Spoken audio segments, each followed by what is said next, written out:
Yes, sir. Yes, sir. Great. So Because I have after the session, we will have a Q&A session, sir. So that if they have any during clarifications, anything, they can interact with you. Or during and also, during they also can. possible, right? Yeah, Yeah. sure, Because sure. I have few things, but I would like to know their views. Yeah, okay. During the session, maybe we can ask the students to raise hand and we Yeah, can So that will unmute the unmute ones. them. Yeah. Yes, Yeah. Absolutely. Makes sense. Poppy, I'm making you the host again. Sujata, we are all set, Sujata, so you can begin Okay. whenever you want to. Okay. So shall we start, ma'am? Sujata will wait 5 more minutes. Students are Okay. in the session. Okay.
Ma'am, we will start, ma'am.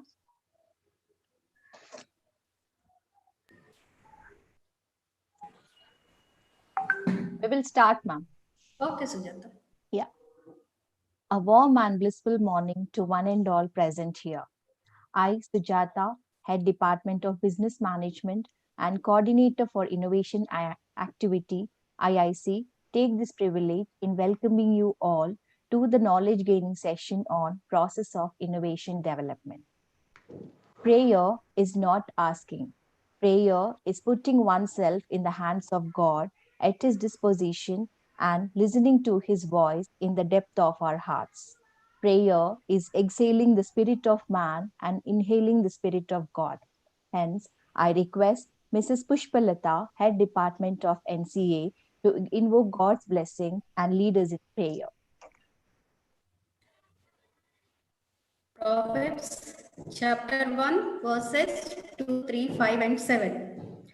To know wisdom and instruction, to perceive the words of understanding, to receive the instruction of wisdom, justice, judgment, and equity.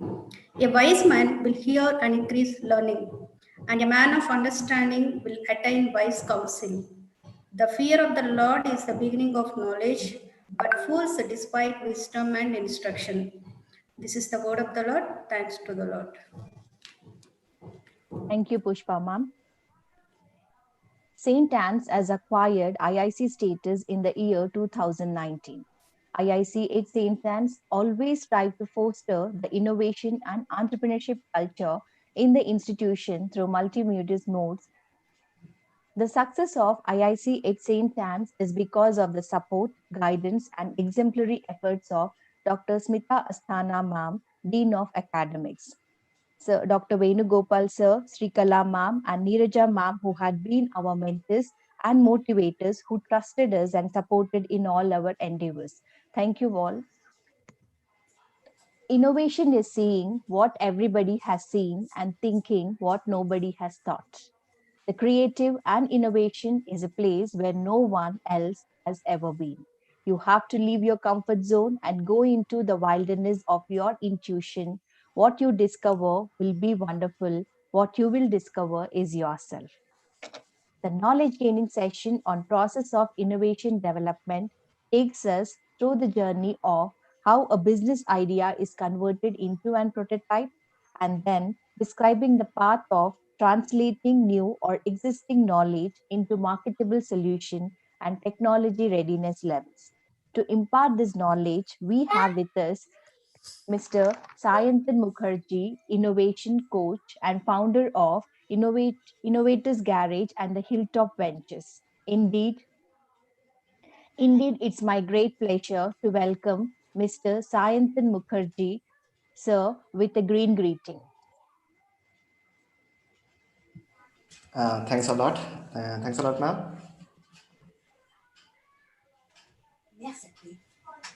Ma'am Pushpa, ma'am. Pushpa, ma'am. Ma'am, green greeting to sir, ma'am.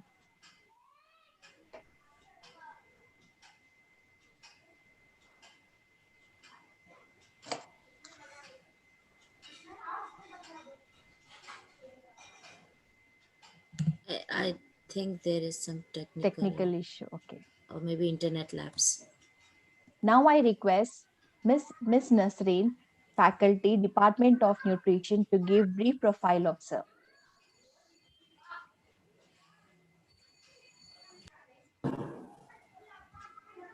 Good morning, everybody. It is indeed my pleasure to introduce you all to Mr. Sayantan Mukherjee, sir. He's an innovation coach and founder at the Innovators Garage and Hilltop Ventures, Kolkata. Mr. Mukherjee has mentored 100 plus to be entrepreneurs, designed their products and services so far. He is currently a consultant at Mahindra and Mahindra Limited to coach their employees on design thinking and business innovation. He has designed an All India Innovation Marathon for school students to nurture their creativity and apply in new product development process for Mahindra and Mahindra Limited. Mr. Mukherjee is a visiting faculty at Symbiosis Institute of Business Management, Pune. He has delivered keynote speeches and mentoring sessions to various organizations including SIBM Pune, MICE Labs, South Asian Medical Students Association, Think Design MHRD Innovation Cell, and others. He has designed a unique ideation tool bringing together customer product touchpoints, customer experience enablers, and business transformation enablers. He's been an innovation manager and deputy manager safety systems at Mahindra Research Valley and Mahindra Limited Chennai, where he has trained 550 plus new engineers, senior engineers, and non technical professionals on TRIZ innovation methodologies, design thinking, and exponential technologies. He is a co inventor in a patent for innovative design of a multi-purpose vehicle designed for farm applications and designed and developed restraint systems for TUV 300 vehicle.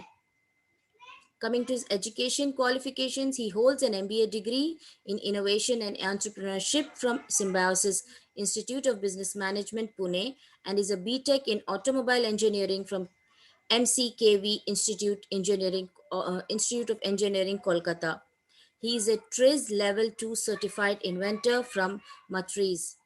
He has been awarded the Outstanding Student Award during his study period at Symbiosis Institute of Business Management, Pune. Last but not the least, he is a man on a mission to assist a million innovators design incredibly valuable products. I now invite Mr. Sayantan Mukherjee to take over the session, please, sir. A hearty welcome, sir. Thank you so much for accepting our invitation. It's really an honor. Honestly, it's an honor. It's flattering.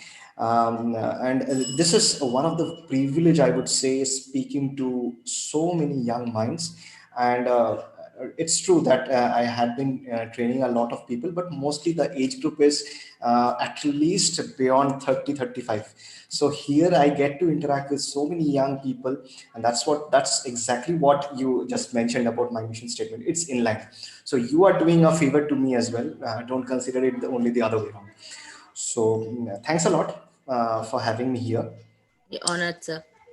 Yeah. So on your permission, should can I begin? Yes, so you can begin. I just have to make one small announcement. If students or participants have any questions or you want to reply to sir's queries, I request you all to raise your hand so that we can unmute you, because all the participants have presently been muted.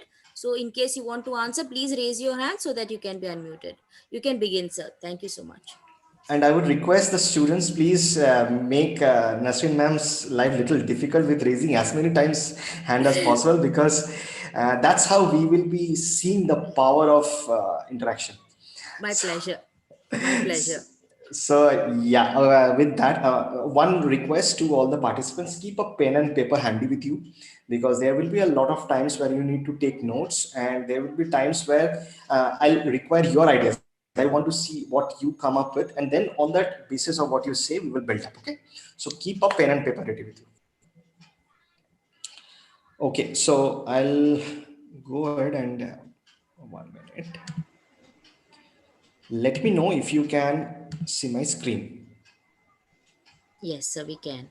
Awesome, awesome, great. Okay, so I mean, this is probably the first time so elaborate introduction has been given of mine. She really took, Nasima, really you took a pain to go through all that. Anyways, that's what has been the past. And now it's all about. So my last tenure with Mahindra was being the innovation manager, so I could interact a lot of with a lot of people. But the aim that I always have is looking to see how we can create the innovation at the grassroots level. And so this is one of the brilliant topics to discuss at the onset of any kind of innovation discussion. When you have understanding the overall process, okay, process of how innovation is developed from the scratch, where you actually start looking at a scenario, a problem statement, a challenge, and then go ahead and not only come up with an idea but actually implement it in the market. So we'll go through all that today. We have solid good 2 hours time with us. And so I'll before I begin into the whole thing, I'll give you a flow, okay, flow of what all things we'll be covering today, how the things will be paced up and all. Okay, so first, there is something that I will like to understand from you, and I like to share also, is that what do you believe innovation is all about? So innovation as a concept, what is that? And it's good to understand from your perspective what you believe, because you know what, there are multiple ways of interpreting innovation. We'll know today one of the ways, which is more or less the most accepted way of defining what is innovation. Then we will go to looking at how can we recognize an opportunity to innovate. Okay, that's also very, very important. You know why? Because you know, if you don't understand that there is an opportunity out there, you will never be able to come up with an idea. Even if you come up with an idea, you don't know whether it is going to fit. And there is one thing that is a alarming, I would say, what data, okay, which is entrepreneurs. You know, when you search, you will find that 90% of the entrepreneurs don't actually succeed. And you know, the biggest reason why entrepreneurs don't succeed, because they don't have a product market fit. This is a very generic term you will hear people say, that you know, there is no product market fit. Now what is product market fit? It is where you have not identified the opportunity out in the market and you have made a product. So we will touch upon that as well, recognizing opportunities. And also it's important the other way, that you actually understand that there is an opportunity and then make a product. Otherwise opportunities will be there, you will not pick a product, so you are not going to make anything great out of it. Okay, third thing that we will touch upon is analyzing a problem statement. And then we will go to ideation and prototyping, which is very pretty much simple. Ideation is all about coming up with ideas. Prototyping is all about converting your ideas into something, some shape that you can show to people, right? And something that we will discuss while going through you won't find it at the end, though it has been put at the end. You won't find it at the end. You will find it in between, mixed up, which is called the TRL. Very, very, very vital for you. Okay, it's called the technology readiness level. When you are coming up with a technology product, you definitely have to understand that what is the readiness level of the product, what it is, and all the stuff. Everything you will understand. Okay, so we'll touch upon all these pointers today. Fine. So, first question. This is why I said that keep a pen and paper ready. Whatever is there in your mind, you can just come up and you remember to look at the raise hand button. Okay. First, share with me, and there is no right answer. Believe me, there is no right answer. It's okay if you have some idea about innovation.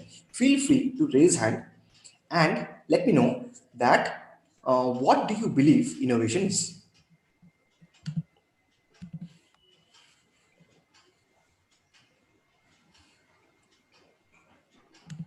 Don't hesitate. Okay, there is nothing to feel hesitate about. Feel free and say if you have heard of the word innovation before, it is very easy for you to come up and say that this is what I believe innovation is. Okay, just throw what's there in your mind and don't be shy. That's the first thing. Okay, never ever be shy. Okay, do we have anyone who want to say? Come on, guys, please come out of your shell. It happens. I know. I have been through it. Okay, we have somebody raised hand. Aisha Godley Okay. asked. Okay, I've unmuted her. Yes, Aisha. Yes, good morning, sir. Good So, morning. according to me, or what I have heard or believed, innovation is something new, creating something Okay. new, a new idea, a new product, or something that Okay. comes into existence that we Okay. believe is new. What you believe is new. Very good point. Okay. Taken. Point taken. Very good. Okay, we have Sana also, I guess, right? No, let me see.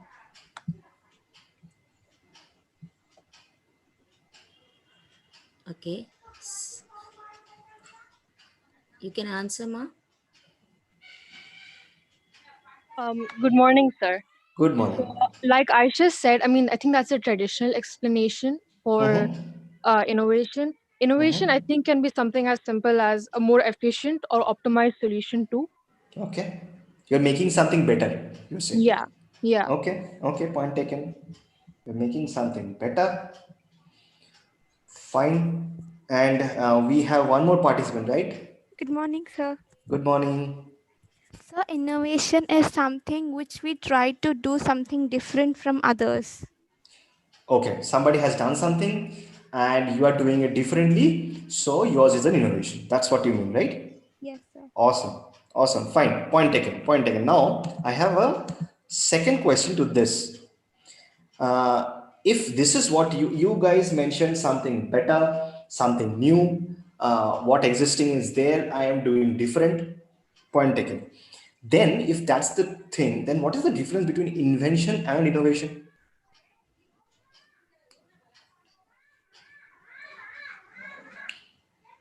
Okay, we have Sana back again.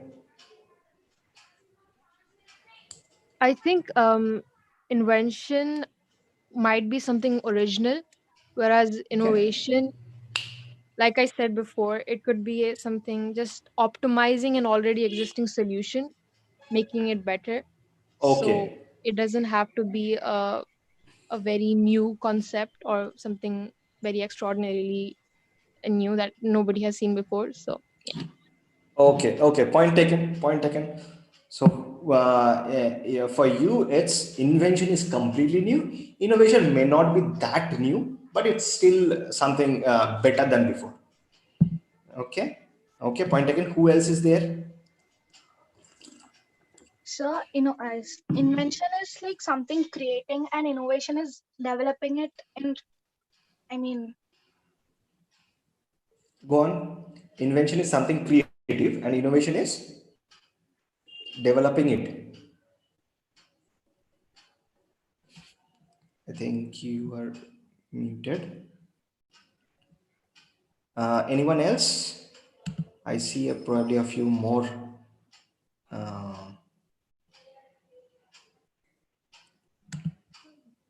more hands, it seems.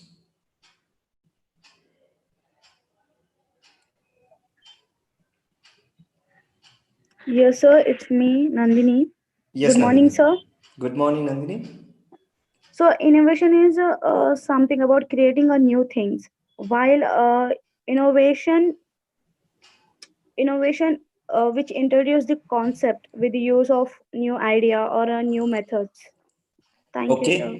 Okay, fine. Let's take one more. Who raised the hand before? I don't know who raised the hand before. I can see a list. I think Garcia, you spoke once. Let's get somebody who is new. Aisha, did you also spoke? I guess Manisha didn't speak before, right? So can we have Manisha?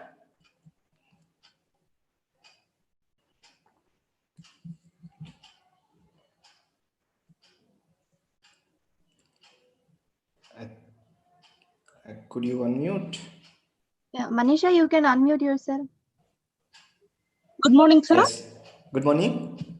Sir, invention is nothing but creating a new product, and innovation is nothing but existing product we are creating itself, like developing innovation. You're bettering the existing Existing product. product. You're bettering the Yes. existing product. Okay. Point taken. Fine. Thanks. Thank you, sir. Thank you. Thanks a lot. Yeah, you are awesome. Like the pointers that you have mentioned are really good. But let me give you a perspective. And I think once you have the perspective today, this one doubt will get clarified. Okay. Invention and innovation both are new. Okay, both are novel. Now I will come to the point where you guys are saying that it's already existing, I am making it better and all. That's also true. How it is true, I'll tell you. Invention is something from the scratch you made new. You have filed a patent for it. But what you didn't do is bring it out in the market. You didn't implement it, and it did not create a value probably. So, for example, if you go to the patent office or just search the patent search engine, you will find almost every day there are close to, in India only I'm saying, almost every day there are close to 250 to 300 patents being filed. Okay, and this patents filed is different from actually getting registered. Okay, that's another stuff. Now what happens is, when you file a patent, not necessarily that all companies or all individual, actually there are some hands being raised. I want to let's see. uh, okay, I No, sir. guess. Previous question only. Okay. Fine. So in case after I explain, if you have doubts or you want to add something, we will again listen back to you. Okay. So, yeah, invention is if just for example, there is a company who is working on a project. Okay, and they have come up with, their employees have come up with a lot of new ideas. They have patented them also. Okay, so once patenting is done, the invention is made. Okay, that's a novel one. Even if patented is not yet done, people are in the process of filing patent, that's also invention. But when there is this company who not only have done the patent, everything is ready, they have also implemented out in the market, and people are getting value out of it. When I say value, it is something that the company initially, that the product initially when designed was supposed to do. So let's say, for example, a car. Okay, what is the value? It helps you comfortably move from one place to the other, or it helps you move faster from one place to the other. Okay, that's the basic requirement of a car. So that's the value. What is the value of a tape recorder or a radio player or something? It helps you listen to music. Now actually, listening to music is not the only thing that it does. What it does is uplifts your mind. When you are feeling, probably you are feeling a little low, you need more energy. What do? You probably listen to one type of music, right? A rock music, a metallic music, and all that stuff. And then when you are probably little sad, you are listening to, say, the old Bollywood songs or the old Indian songs, all those stuff, right? So what it does is it changes your mood from one to other. That's what a product is capable of.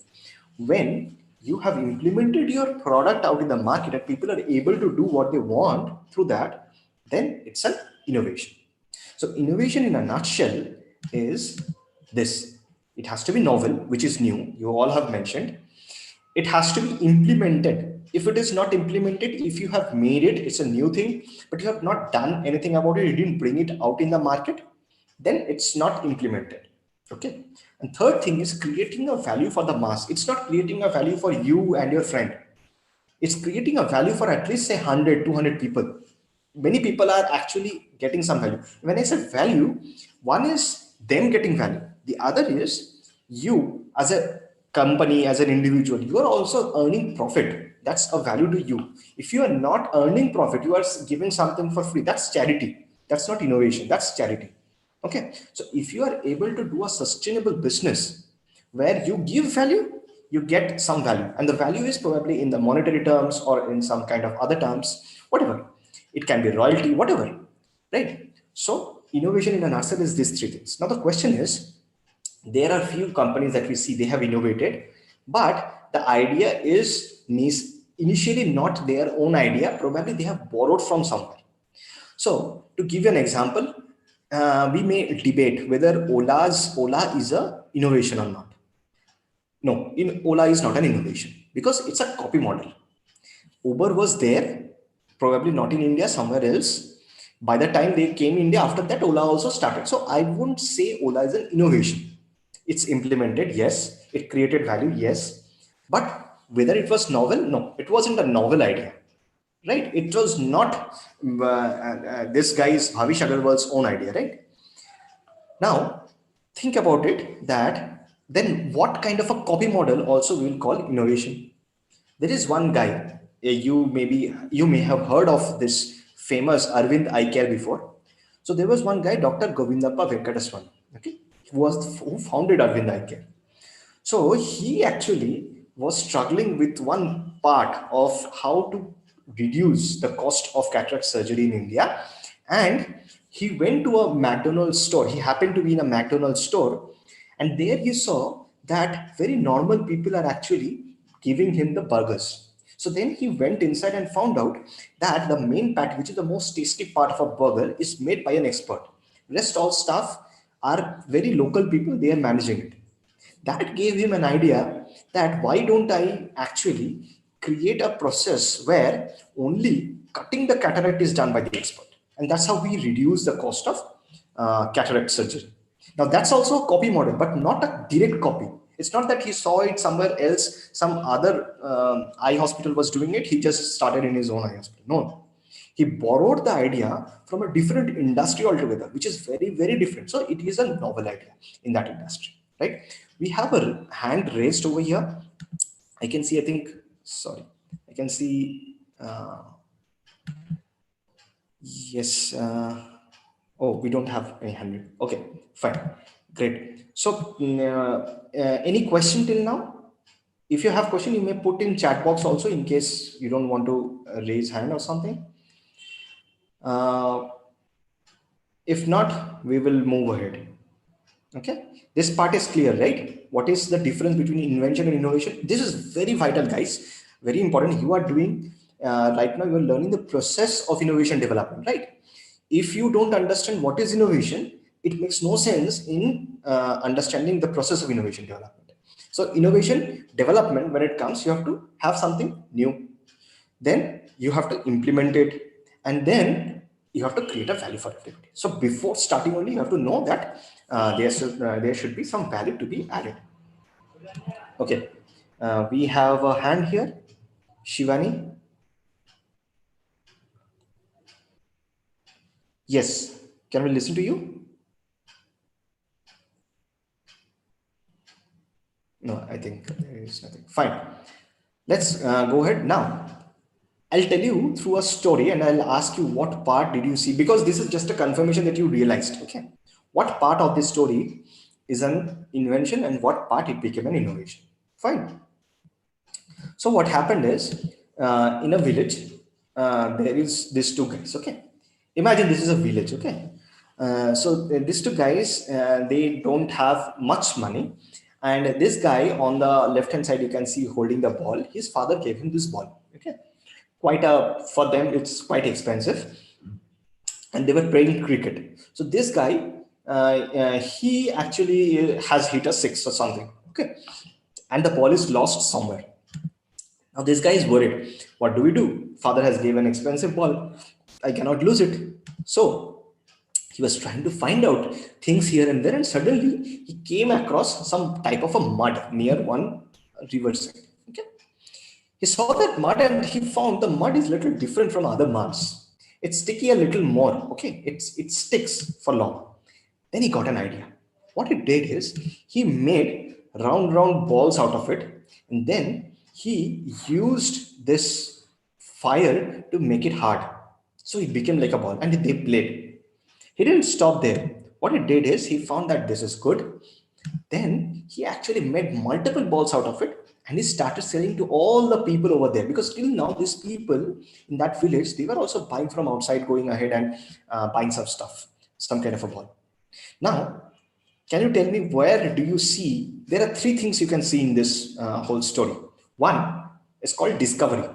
Two is invention. Three is innovation. Can anybody tell me, where do you see discovery? Where do you see invention? Where do you see innovation?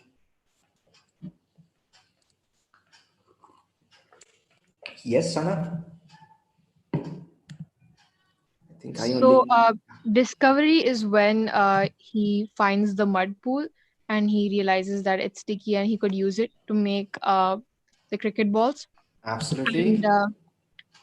I'm not sure about invention, but innovation is when he starts transacting monetary benefits because of selling these balls in his society. Yes.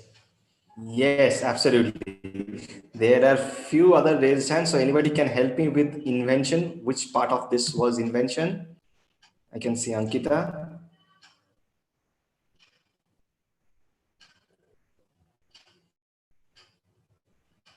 Yes, I'll unmute you. I think I can unmute.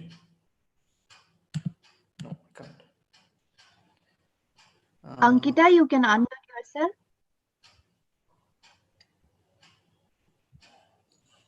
She is not there. Okay. Anybody else?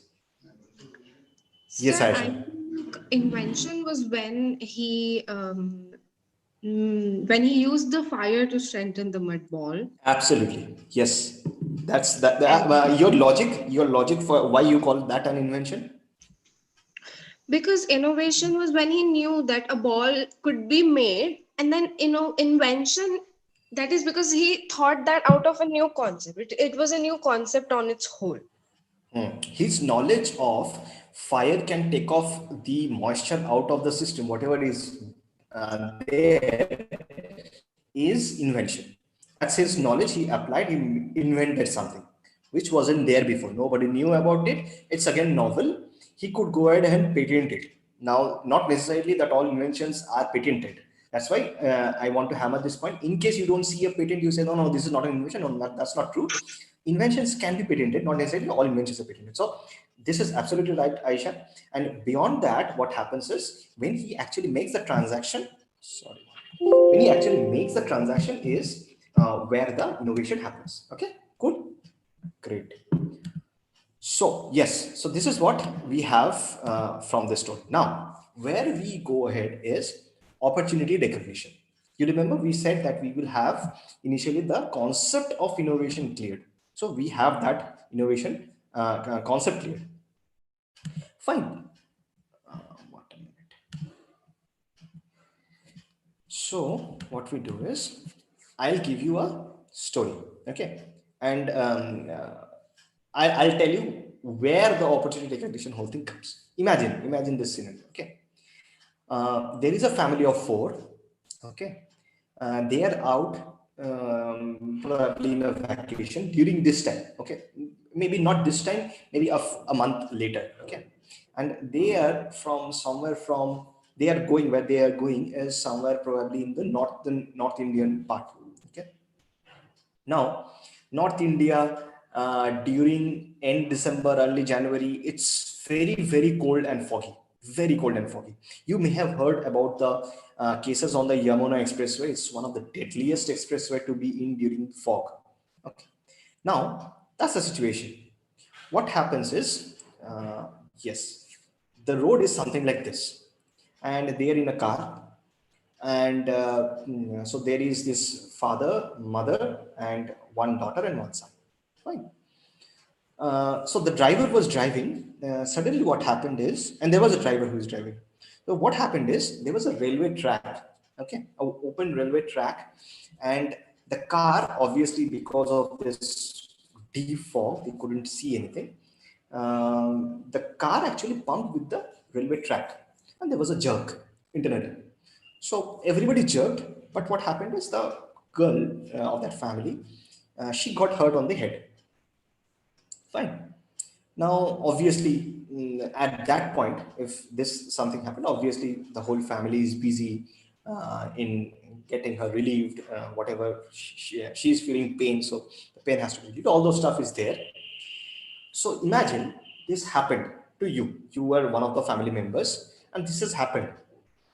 Done. You came out of it. This girl is fine. Everybody in the family is fine, and you can. Your vacation also is done. Beyond this, what will be your reaction basis the situation? What should you be doing?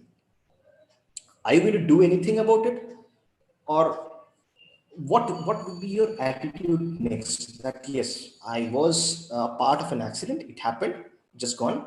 We are all happy. We are fine. There is no worry, nothing to worry. Is this going to be your attitude, or you have something else to think about also or do?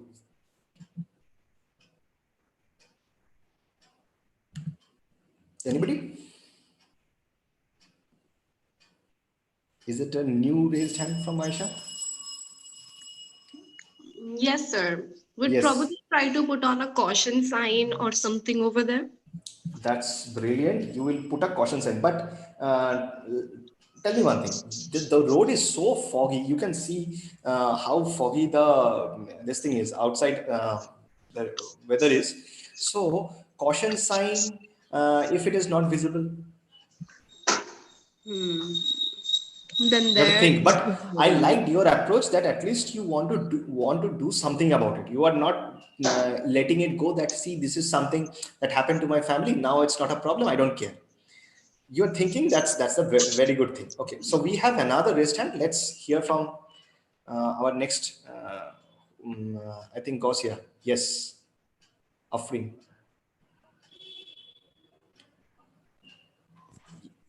Sir, as you said, the road is foggy, right?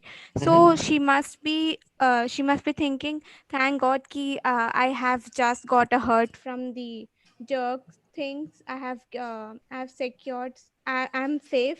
So it is a big problem. She has faced a small hurt.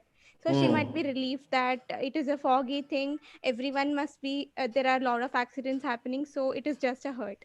So she might think like that.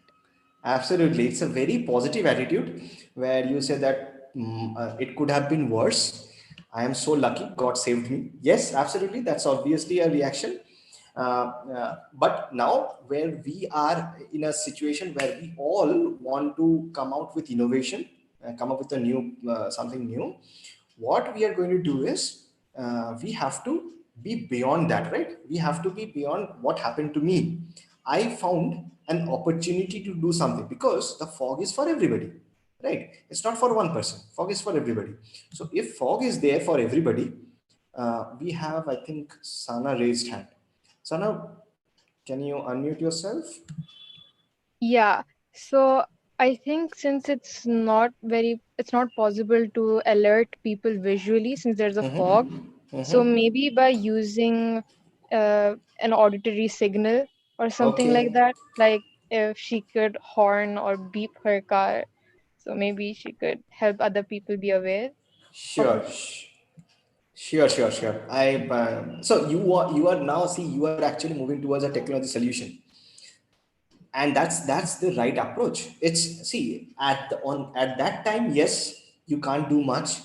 You have moved on, and you may have been very scared also that something happened. And like Gosia just mentioned that you may be thanking God that nothing too bad happened to you. You are happy, at least you are safe, and other family members are safe, which is true. But as an innovative entrepreneur, as an innovator, you will you will come back and you can't stay like calm that okay fine, it was one of an incident, happens every day to have everybody, why do I care? No, you start thinking that you know what, I see that this fog is there for everyone. Not only my car, everybody's car may have been facing something or the other there. Some alert drivers may be still getting out safe. What can I do about it? And when you think about that, you will say that, you know what, not only I will do something out of it, I can create a system where I also can earn out of this. This is a good earning opportunity for me. I give people value, I get value back. That's how everything happens. Like a farmer makes grows the crop with the assumption that he will be buying it, right? They get the crop, you get the value of the food, the nutrition, everything, right? So yes, exactly, this is a transactional thing that you will start thinking that this is an opportunity for me to explore. As an innovator, let me be innovative, find out what can I do. And one of the solutions, obviously you spoke about this auditory signal, probably yes, created. We'll see what can be done more. Okay, so at this stage what you first do is, okay, fine. What we first do is we go ahead and do some active research. Active research is means you will start asking certain questions. Do a little of googling, because if you're trying to come up with a solution, right? If you're coming trying to come up with a product or a service, you have to see whether there are people out there who can actually go ahead and buy, right? So, for example, say in India, if certain farmers are growing certain vegetables, which probably where they are growing, nobody wants to eat, or they have some prejudice against that vegetable, then it's a waste for the farmer to grow that crop, right? So, similar, you have to create a product which people want. You cannot create a product which people doesn't want, right? So, you will go and start searching for certain things. What are the things you will be searching? There will be certain questions that you will look answers for. The first question is this happening to me alone? So this car went, my family faced a problem. And is it that only there was some problem with my car that I faced this? Maybe, sometimes it may be so. Maybe your car's, the ground clearance was less. So you got hit. In lorries, you will not find this problem. When a lorry goes through there, that track, for that big lorry and the big tire, it is not even a problem, right? So that's one thing. Okay, is this happening to me alone? Second question that you found out, that in case you find out that no, it's not only you who faces this alone, there are other people also who face it. You will start asking that how many else face this? Is it a big number? If it is say less, for example, it's not only me. There are another 10 cars who face this. Okay, and what about the 1,000 cars that go? No, 990 doesn't face. Only 10 cars face. Still, it's a very small problem to attack and do something about it. Yes, you can do something on charity, but you cannot create a business out of it, right? 10 cars will not pay you enough to create a big solution, right? Obviously, you as a good Samaritan, you should go ahead and do something about it, create a signboard and all the stuff. But coming out with a technology solution, probably not immediately, right? Yeah, there is one answer in the chat which says that informing the municipal authorities would be faster way. Yes, there is definitely a faster way that you say that there is some problem, but maybe they see, the point is this is not out of the place. It's not like there is a pothole. This is a railway track which is there. It has to be there. Supposed to be the train passes through it, so it's has to be there. But because the fog is there right now, this is the problem. So fine, now that these are the issues, you have to face it. You can do a lot of things, and obviously you can alert people. They can come up and with some kind of a posters which is visible even in dark. All these things are possible, right? Now after these two questions, the next question that you ask, if you are trying to create a product, it's a technology product where there is an investment, and there is something you're expecting out of it, is what kind of people face this. Now why you are asking this question? Because you have to create a product for certain people, right? Now certain different people has different requirements. SUV, big somebody who is driving a sports utility vehicle, an SUV, a big car, right? For them, probably that's not a big deal. But people who are driving, say, a small car, say Maruti small version, Maruti 800, that old vehicle, or say Alto and all those stuff. This is a small ride. Um, the ground clearance is less. So probably because of that, this is happening. So you start understanding that who are the people, because when you're designing the solution, you have to implement it in some kind of a product. What product do you implement it in, right? So you have to understand what kind of people face this. Next question that you ask is, how are they managing now? Every time they are facing this problem, or obviously when, say for example, we face this problem, right? You said we were in that car, we faced this problem, and when we faced this problem, we were concerned that what happens to this car and all those stuff. How are we managing? We didn't manage at all. It happened. We went ahead and we found that okay, fine. The family members are fine. We were happy. We went by. Now, similarly, if it is happening for everybody and every day this may happen, then some vehicles may think that can I do some jugaad in my car which will alert me that there is a some kind of an obstacle in front of you and all this stuff. So that's another way of doing it, right? So you try to understand how are they managing now, and why do you do that? Because you want to see that what people are trying. Can you get some ideas from them only? They are probably doing something which is a kind of a jugaad way of doing it, managing it daily wise. But still, if it is working, you can get some idea and try to make it a permanent innovation, not a jugaad innovation, which is a short-term innovation, a long-term innovation, right?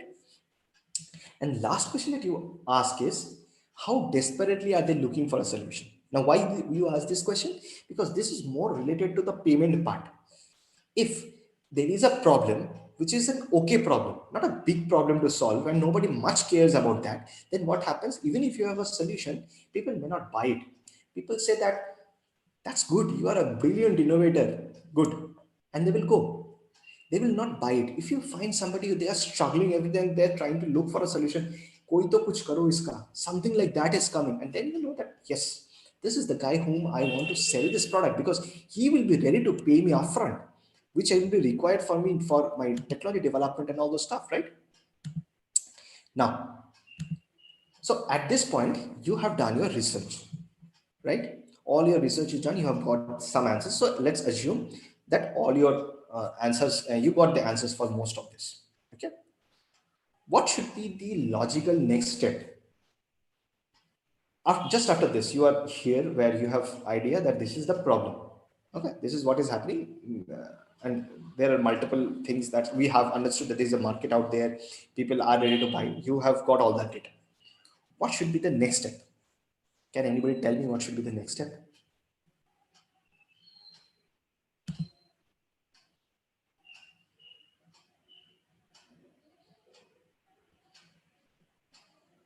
No idea. What should you do? You have done research, you have found out that yes, there is a market out there, people are ready to buy whatever solution, if obviously it has to solve the problem. At this point, your basic research is done. You are just moving ahead to the next step. What should be the first next step? Again, there is nothing right or wrong, so feel free, whatever comes in your mind. If this is happening to you, what should you have done next? Any clue? I think we are getting some answer in chat box. Oh, sorry, I didn't look at the chat box. Sorry. Prototyping, yes, prototyping. And then Munif is saying looking for solution to the problem. Yes, looking for solution, prototyping. You guys are right. This is how you should do. But since we are learning today the process of innovation development, we will break it further and see that how small steps will actually get it there. Gathering investment to develop the product. Investment will come before, say at this stage, if you are looking for investment, problem is two things may happen. You may ask for more investment than required, or you may ask for less investment than required. You know why? Because at this stage right now, what you know is there is a market, there is a problem out there, and uh, the moment you start, you don't have an idea in mind that okay, say for example, if I am making or trying to make an earthen pot, okay, when I know I have to make an earthen pot, I know how much I have to spend. But if I want to keep water inside a vessel, give me money. No. What vessel? How does it look like? What is it made up of? If you don't know these all things, then probably you have got the money for plastic bottles, and what you had in your mind was an earthen pot, which is costly. So you have a less investment, right? So you don't go for investment thinking right at this stage. Rightly, that you will go to the next phase, which is uh, coming up with ideas. But before that, you do something which people don't do, and most of the time they face a problem. What it is? It is something we call the problem analysis. You analyze the problem. You have identified, and then you have to analyze the problem. You have identified that there is a problem. Now, why you should be analyzing is what we have to realize that fine, we have understood that there is a railway track, and this car is going to go that way, and it has hung because probably the ground clearance was low and all those stuff. We have understood. What more to understand? Sometimes, you know what, probably not for this example, but there are, when you are, because you are going to learn from this and you are going to go ahead do next in your own domain, you will find that certain times there are problems which have some hidden layers in it. Okay, very hidden layers. And what happens if you don't analyze, you will realize that you are solving something at the superficial level where the exact problem lies much beneath. You want an example for that? I'll give you a story. So there was one guy who came to a shop, okay, a shop where was a hardware kind of a shop, okay? And he's looking for a drill bit. This is called a drill bit. Have you seen this before? This is some kind of a profile which you put into a machine and you actually mix something, some holes and all. So this is called a drill bit. So there was another guy who is an innovator kind of person. So he ended up there on that in that hardware shop, and he saw this guy with this drill bit, looking for this drill bit. He said that. So this shopkeeper, he said, "What drill bit do you want?" He said, "This shape, this much, and all the stuff."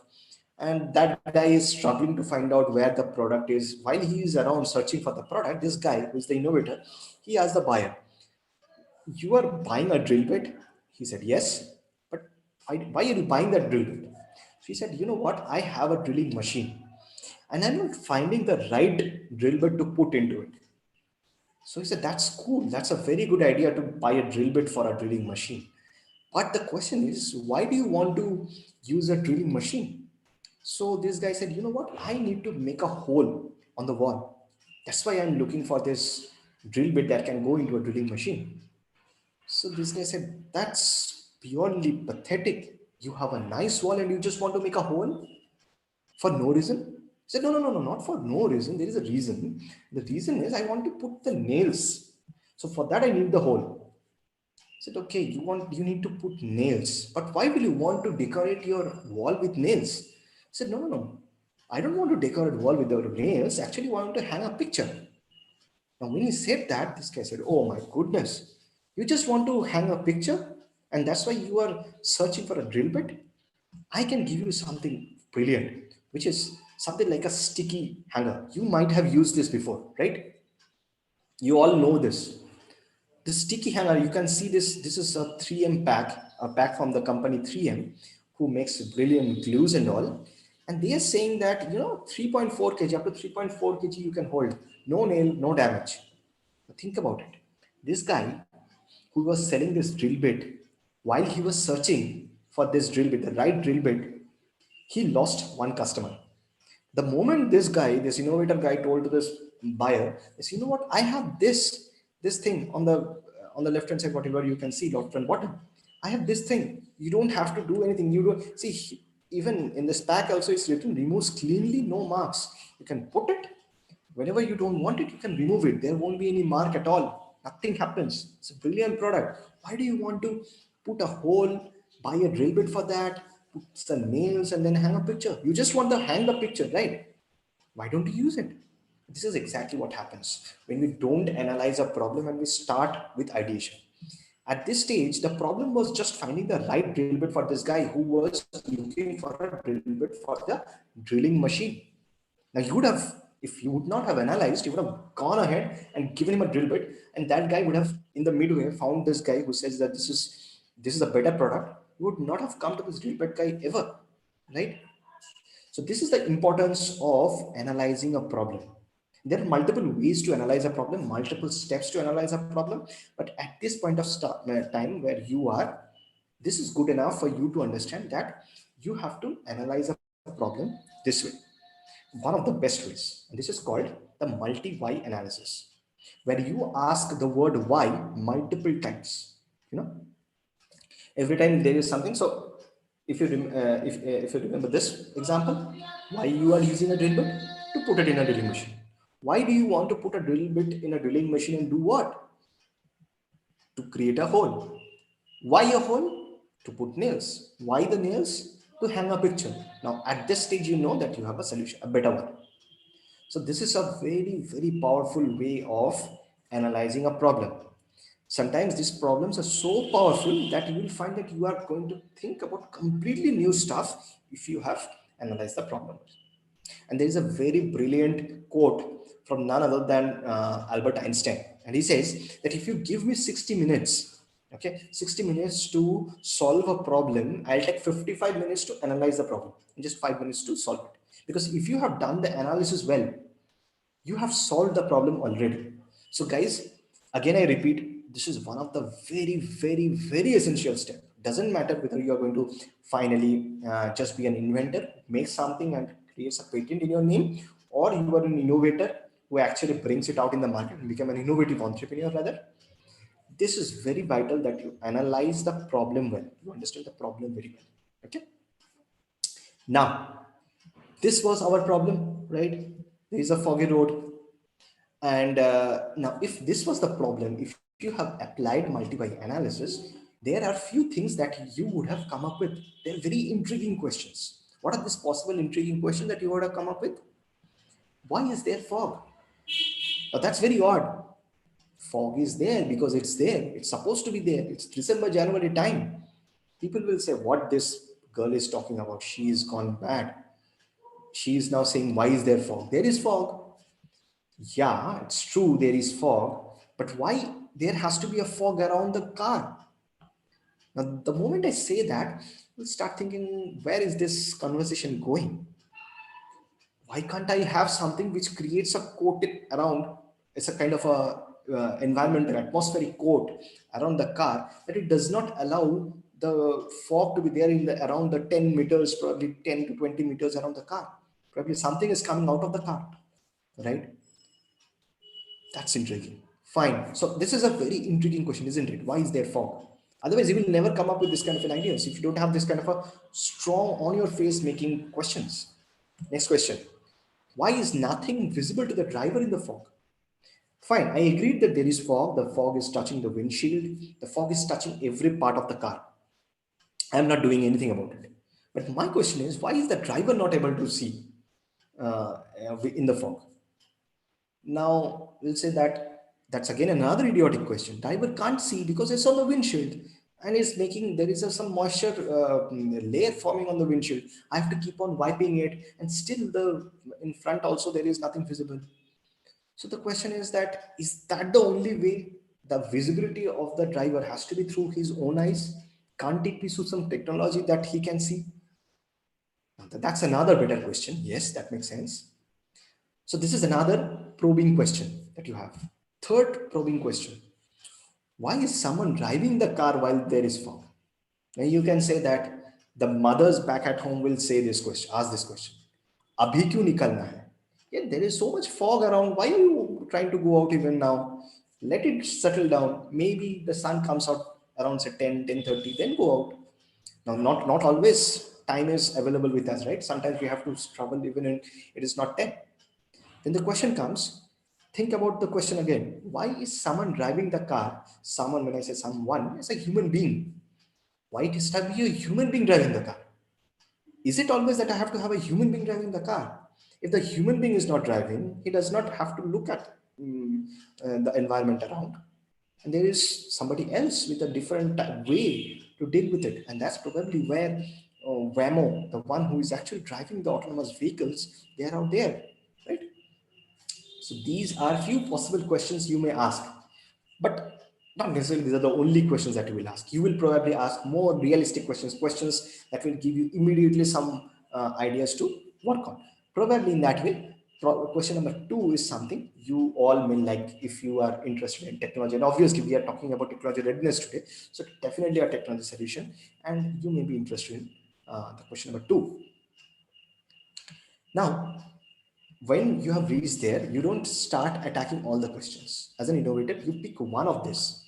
Okay. So one question, if you know, if you want to pick that, I am going to solve and ensure that even if the driver is not able to see, I will still make the car see what's there in front. That makes sense. You have probably picked that question up. And then you move to the next step. And this is where you all have been right. You mostly have said that you have to come up with solutions. So you will go into ideation mode. Fine. Now, at this stage, I'll tell you a story of someone like you. Okay? And I'll tell you something also. This picture that you were seeing till now is not actually a random picture. It's a real picture actually, and from somewhere in the hilly areas. Okay, and this picture was taken back in 2010. Fine. The person who took this picture is the person whose story I'm going to tell you, and that person is someone like you. Okay, and you know that person well, so that's interesting, right? Right now is growing little interesting. Whose story is this? Well, the story is of this guy on the left hand side, and there is no prize in guessing. This is me. This is me back in 2010.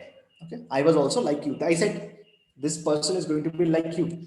So yes, I was like you. Obviously, in 2010, I was in the college, and these are few of my friends. I have a good number of friends. So these are few of my friends. And the story that I told you about this car, these four people, and all that, the girl getting hit, all is a true story.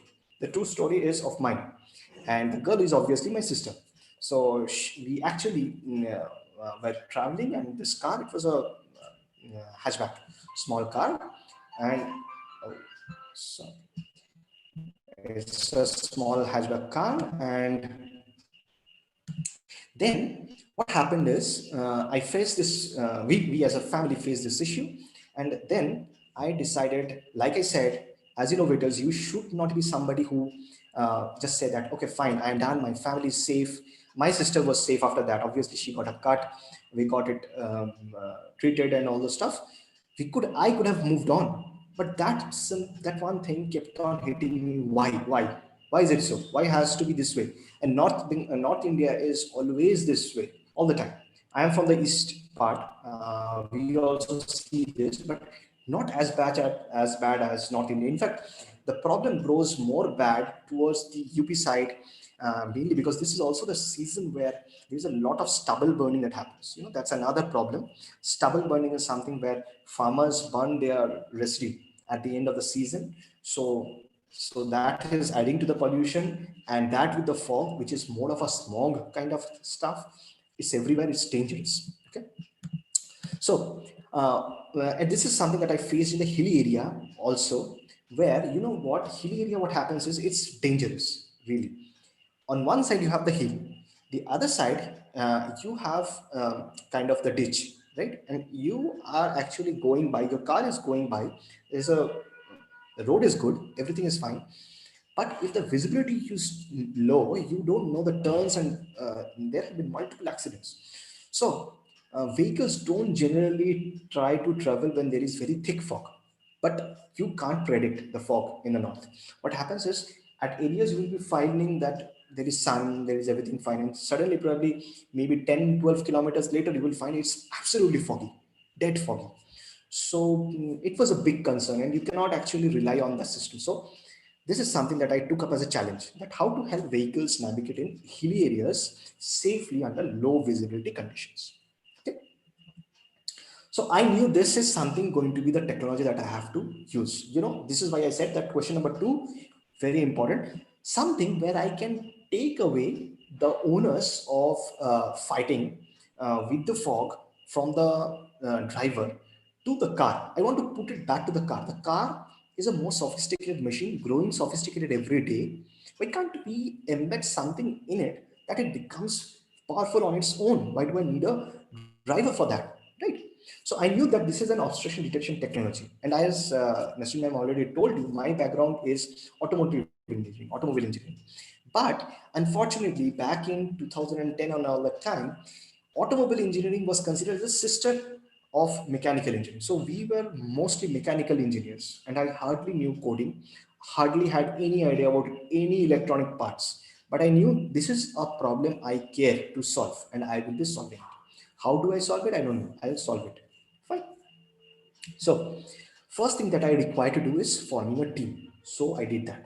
First, I always used to go around and tell people, you know what, I want to do something about this. Some people used to be interested, some people used to say that this guy is back again, he will again tell about this thing. This used to happen. I was like, cool, I don't care who says I am mad, but who didn't say mad, I used to listen to them. And that's why this is a blurry picture, sorry for that. I'll show you the part which is important. This is a group of six of us who went to IIT Guwahati. This is IIT Guwahati, where we actually presented our project for the first time. And six of us, three on the left hand side are people who were on the other different team, but obviously from my college. And these three were us who worked on this project, which was creating something for the obstruction detection technology. First time ever, we presented at IIT Guwahati. Okay, so how did we start? What did we do first? And this is something that we did first. We knew that, you know what, first to understand the whole thing better, we have to create a concept. I have to create a way where I can picturize things. What's there in my mind should be coming out here on a piece of paper or something. So we made this. Okay. Now, can you see this car? So what this drawing means is, this is the road on a hilly area. Okay. When I say ridge is what you know. Ridges is the steep side of the mountain. Okay. And ditch side is on either side. So if this car is falling down, it's falling down the ditch. Any idea why this car looks small than all this? This is the same car. Why does suddenly this car look small? Any guess? You can type in the chat box if you can guess.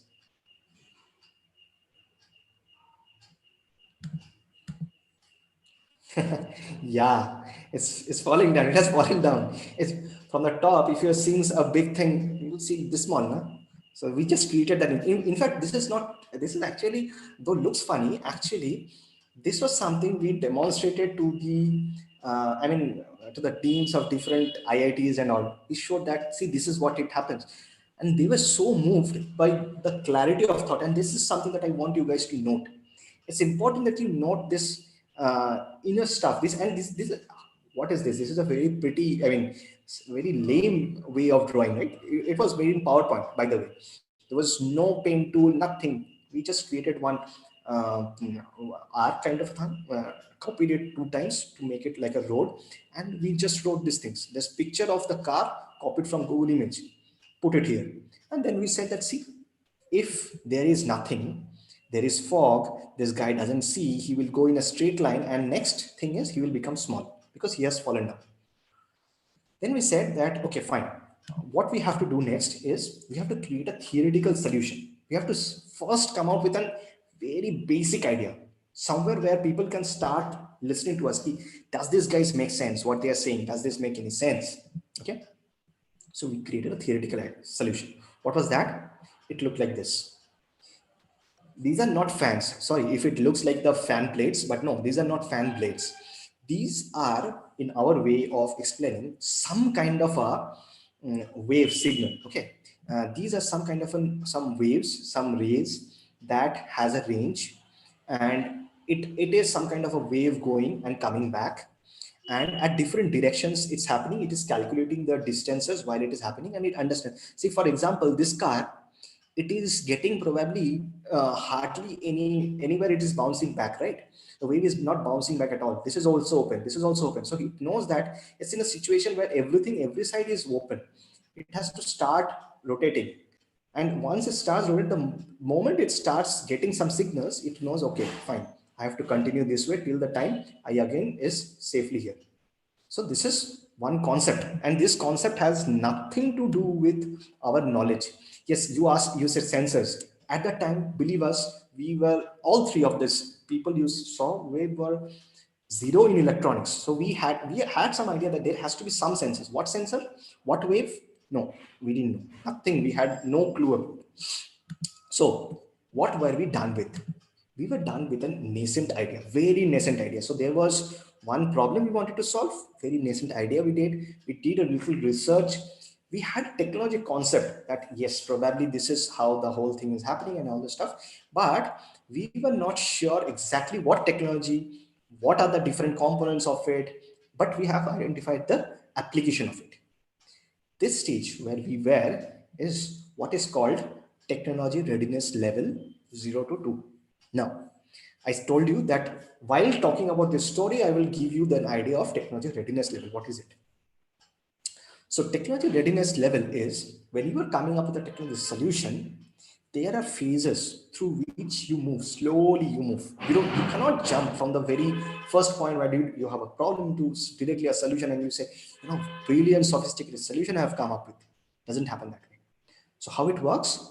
You initially have some idea about the problem, you analyze the problem, you know exactly what problem you're trying to solve, whether you are actually trying to give a drill bit or whether you are trying to help the customer with hanging the picture. So that clarity is there. And then what you're doing is, you know that there are certain technology out there which is related to sending waves and getting back the signal, and basis the calculation I can get do something. So when you have that much idea, you are at the level of 0 to 2. Now how distinct is this? Like, what is 0? Why do I put it as 0 to 2 and not 0 or 2?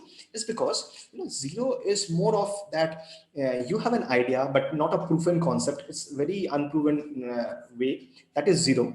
Then one is that you have done little basic research and certain, but you don't have any experiments done yet. And 0, 1 and 2, yeah. TRL 2 is all about that you have a concept and the technology in mind, that this is how the technology type is going to go, right? You have decided that.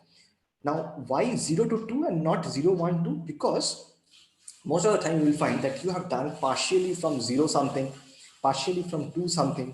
You have done that. So what happens is, in a nutshell, you say that I am at a level which is 0 to 2, which where I have the problem statement well in my mind. I know exactly what level of thing I'm going to do, though I don't know exactly what technology I'm using. Fine. So does this much clear with you? If you have understood this much, at least one or two people just let me know over chat that yes, we have understood what is TRL and what is 0 to 2. Can I have few people to say that?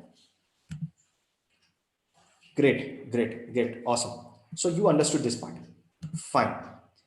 Now, beyond that, what we are going to do is we are going to go ahead and show you TRL beyonds. Okay. So that's why this is important, that at the first level, you understood what is TRL. Fine. Great. So at this stage, this part is done. What we have done, we have the idea, we have some concepts. Next, what? What do we do? We have yet not decided that exactly what technology to use and all those stuff, right? So what do we do next? We go for some kind of simulation. At this stage, we are looking for what all things, what all technologies are out there which has done similar thing. We can use infrared. And by the way, I told you that we didn't have any knowledge. You know what? In that next few months, we became more knowledgeable than those guys who were sitting in the electronics department learning electronics in details, because they were learning theoretical electronics. And what we were learning was experiential electronics. We were learning everything every day. Every small thing we used to do, we used to learn. Technology doesn't work that way, technology works that way or not. If there is a, what are the problems that happens when we try to do this, that. And believe me, our friends who were in the electronics domain and all, they used to look at us and say, my goodness, you know so much more about our subject than we know. Obviously it is going to be like that, because innovators will know well more, because they try out things. When you try out things, you have practical knowledge. And when you read something and give gyan, it's a very theoretical knowledge. So you have to have the practical knowledge. That's why whenever you have an idea, go ahead and apply it, do it, do something and see how it is coming up. It's very important that you try things out, right? This is one of the biggest important thing for any innovator. It's very, very easy. um, there is one question. Let me first answer that. How easy or realistic is it for someone without the STEM specialization to offer or engage with creating such plausible solutions? Very good question. Hold on to this question. At the end, I'll finish this, and then at the end, this is one of the best questions that I get all the time, and I have some answers for it. Um, I'll come to that. Okay. So virtual simulation and testing is one of the things that I do. But before that, what we did is we first looked at all the possible technologies that we could use. We looked at IR, we looked at ultrasound, we looked at all the stuff. Now, how do we know they exist? We didn't know they exist. We didn't know what it does. We simply, Google knows everything, right? You have to just search it. So we just said that we just wrote in very lame terms, trying to find out, and probably 1 day, 2 day later, we started getting technology ideas. We learned terminologies that has to be put in the Google search to get the right results. Initially, it were very vague things that we were writing. And then we started getting very good terminologies that once we put, we get what are the alternate ways. We started understanding why IR is better. We started understanding where ultrasound works better. All these things I started getting. So this was one of the things that we started with, virtual simulation and testing. The other thing that we did is we decided on ultrasound for some reason. Okay, so once we decided ultrasound, then we started looking at the multiple cases that we will face. This vehicle, when it goes, sometimes the barriers won't be always at the front at a 90-degree angle, right? There will be multiple angles. Sometimes there will be small barriers. Sometimes there will be soft barriers. All these things were taken into account. So now what do you see? At one stage, we were just having that, okay, there is something. And then now we are getting a concrete idea. Slowly we are going through a concrete idea.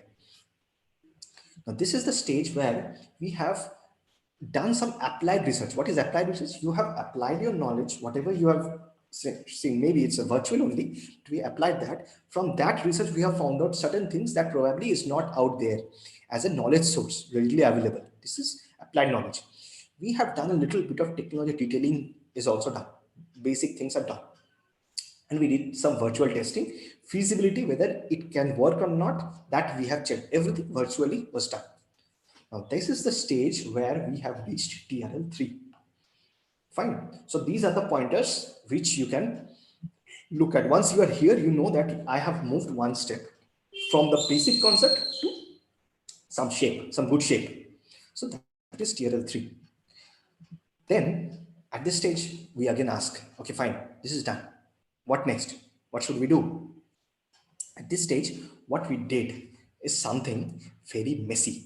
You can see this is very, very messy, but we loved it. I mean, only recently, like maybe a month ago, I got this rid of my house. It was holding a place at my house, but not in this way. It was all torn off. So I had to dispose it off.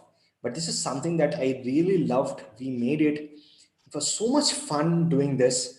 This is what we called a prototype. And what we are looking at should be ideally called the bat car. Can you see the bat car written? We said it's a bat car. Why? Because bat can't see but uses ultrasound, and it goes, it strikes, it understands the distance through that ultrasound measurement, and it decides where to go. So we said our car is like a bat car.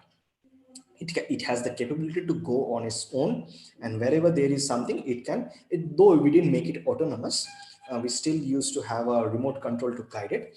This was made, there were four wheels.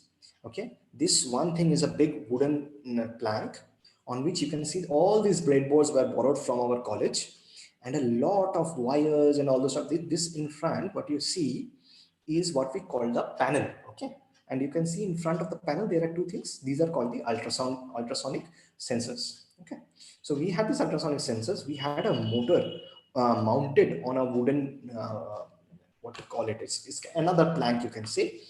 What was it doing is, so if so you are going ahead, okay, and sometimes it happens in the hilly areas, you have some landslides, so your road is blocked. And if you're going ahead, you don't know whether you can actually go over it or you have to wait. You need to check the height also.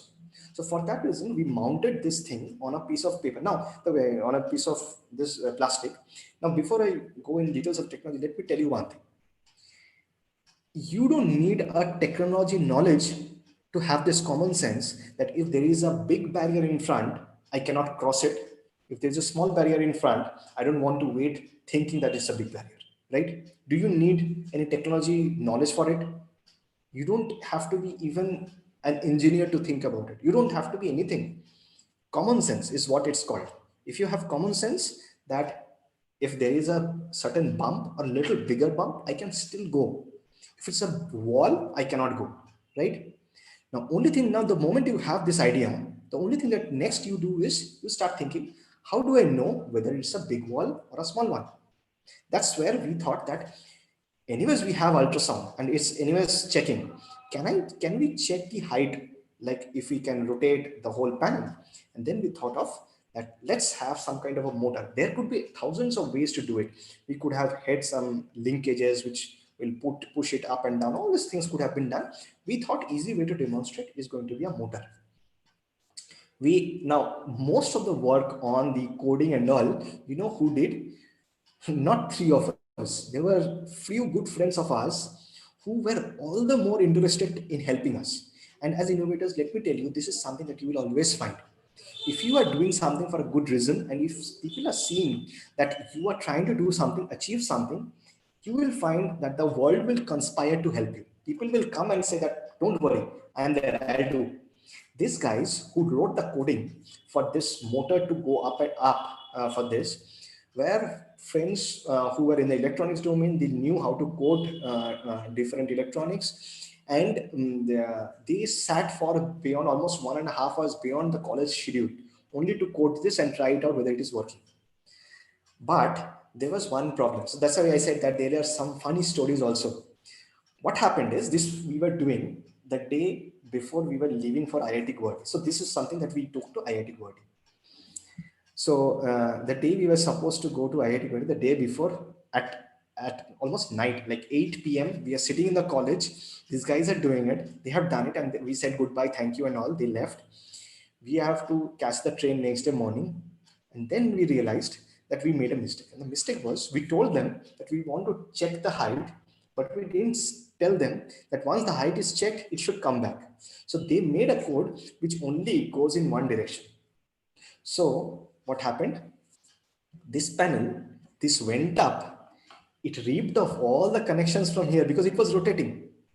It ripped off all the wires and all, and we were like, oh my God, what should we do now? It was such a mess, believe me. And finally, we took this, but it wasn't working because it took us almost 3 days to make all the connections. Now we cannot start the whole day to do that, so we left it. We took this product, we showed it to them, and we said what happened.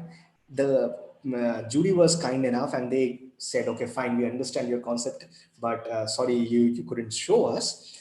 Anyways, we got a good award also over there. But uh, cut short the whole story, what makes sense out of it is this looks really, really ugly. But this is something you call the proof of concept. Okay. So proof of concept, when you are making the first level of the prototype, that's supposed to be ugly. So it's a small scale prototype, and it is intended in the intended environment, it is state state. What does that mean? So what we did is we actually let it, while it was working in this plane, we didn't allow it to rotate. It was actually going forward. Whenever there is a wall, it understood that there is a wall. It used to come back, take a turn, and then again go. So now this wasn't autonomous. We used to just let it go forward. The moment it used to sense, it used to stop and it used to come back. Then it used to wait for our signal. And then again, we used to put the right connections to take it forward. Fine. So here you can see there was an LED panel, digital panel where it was showing the numbers. There were some numbers it was showing. It used to show how much distance is there from the obstruction. So this was something where we could prove our idea that this technology works It is proving our idea. At this stage, we were at technology readiness level 4 and 5. 4 and 5, again, as in the same logic as 0 to 2, there are some points from 4 and some points from 5 where you have a, in the intended environment, you have tested your product and you have a prototype in hand where you can actually show that this is happening. See, this is happening. This is not a car. This was this much size, right? This much size. So this is not a car, but it still demonstrates the whole concept. So this is the TRL 4 or 5. Now, something that we could have done next, which we couldn't do because of there were pressure of placements and all the stuff. We were actually getting into the placements and all. So we had to stop there. But by that time, this became very famous in Bengal, this whole concept. There was a lot of hulla bulla around and people were very happy. We were also getting flown. In fact, this is one project when I showed to Mahindra, like I got as a campus placement in Mahindra. They were very happy to see. Now, this is another prospect that I want to tell you guys. You know what? If you are an innovator, the possibility of you getting either a job or starting your own venture is immensely high. Okay, if you have tried out things on your own, and the moment somebody says that okay, so how this thing works, you give them practical experiences of yours, that this is how I did it, I tried out and I saw that this works and this doesn't work. You know, they feel it real, very real. They know that this guy has tried this out. So I would request you guys, wherever you see there is an opportunity to make something, there's a challenge statement to be solved, go ahead, work on it and come up with a solution. The one thing is you getting a job or you getting to start your own venture and earning hell lot of money, all this thing is one side. The other thing is the happiness of creating something beautiful is beyond doubt. Now for me, right now also I'm an entrepreneur where I have started my own consultancy. I'm doing certain stuff of my own. You know, my products, what are my products and what makes me happy when I see. So for example, after today, if one of you at least go ahead and try this out somewhere and you come up and show that this is something and you became a big name one day, is a product which I can say I have beautifully crafted. So that's what teachers are also looking forward to. All your teachers over here, they are also every day they are doing their stuff because they want to see you as the final outcome, which is beautiful and brilliant. So what we could have done, I would request you guys to move further. You should move further, and we could have taken an old discarded car and put this panel on it. This is something that we didn't do it. Now we could have done that a discarded car, you put it on a car, not on a boat like this, and try this out. And beyond that, what we could have done is we could have taken that car in a hilly area and tried this whole thing out. This car, when it goes to the hilly area, demonstrates this whole stuff. What happens? You have a large scale prototype, large scale prototype. What we saw is a small scale, large scale prototype. It's tested in the real operational environment where it is supposed to. Obviously, it's not sellable. Who is going to buy this car? It doesn't look good, right? And even when you are putting all these things, these are final touch things that you do. You don't actually make it in a manufacturing intent state, right?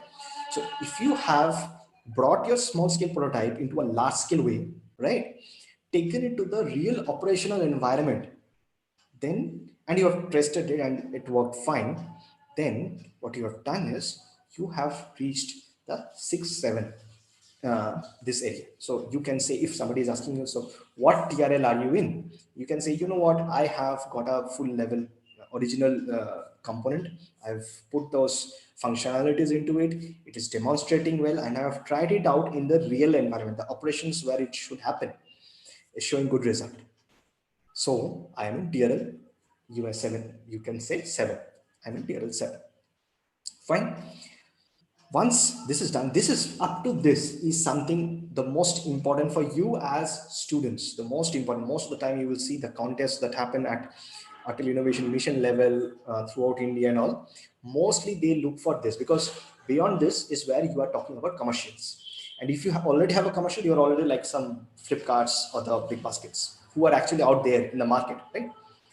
For you at this level is something that you should try to achieve. Some of you may even think that I don't want to think about any competitions or anything. The goal of my life is to give value and get value. Give value is by giving your whatever product and all service you're providing, through which somebody's life is getting better, and in result of it your life also gets better because you're earning something, you're earning happiness, you're earning money, all this stuff, right? So you can go beyond 7 also, and maximum that you go is 9. So 8 and 9 is left. We'll talk about that also. What is that? So beyond this, what happens is you go into manufacturing the product. Now manufacturing the product is not prototyping. Prototyping is you make it one piece, whatever you collect, you make it. When it is manufacturing, you have set up a plant or something.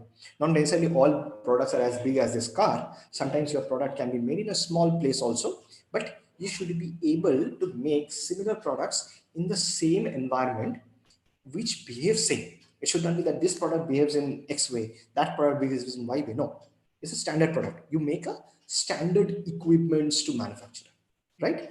So that's where you say that I have started manufacturing my product. But when you start manufacturing, no, you will face certain issues. What kind of issues you may face? You may face that uh, welding your part is getting difficult. I mean, these are some manufacturing related terms I'm using. In normally also in some other products also, you may find that these are not the problems, but these are definitely some other problems that's happening when you are doing on scale. One prototype making is simple, but when you are doing on scale for manufacturing with the same type of product, homogeneous product rather, I would say, you will find that there are issues. When you solve these issues, you are at TRL 8. Like you are ready, your manufacturing issues are resolved. Everything is ready. That's TRL 8, right? And then what you can next do, there is only one step left, which is getting the final technology product out for the customer. And for that, you have the marketing to be done, you have the supply chain to be ready. What is marketing? What is supply chain? I think marketing, though, I don't have to explain, you guys know it. Supply chain probably will be something where, say, for a biscuit manufacturer, how the biscuits gets to the last kirana shop is supply chain, right? So how your customer, wherever your customer goes and buys, how you from your warehouse, from your manufacturing facility, how you reach there, how you keep providing them products is all about your supply chain. So once you have done that, you are completely ready. You are at tier 9 and you say, I am doing business full on. I'm an innovator. I started this. This is how my journey has been. And this is where I end. Now my customers are ready to buy. So that's the last TRL, which is TRL 9.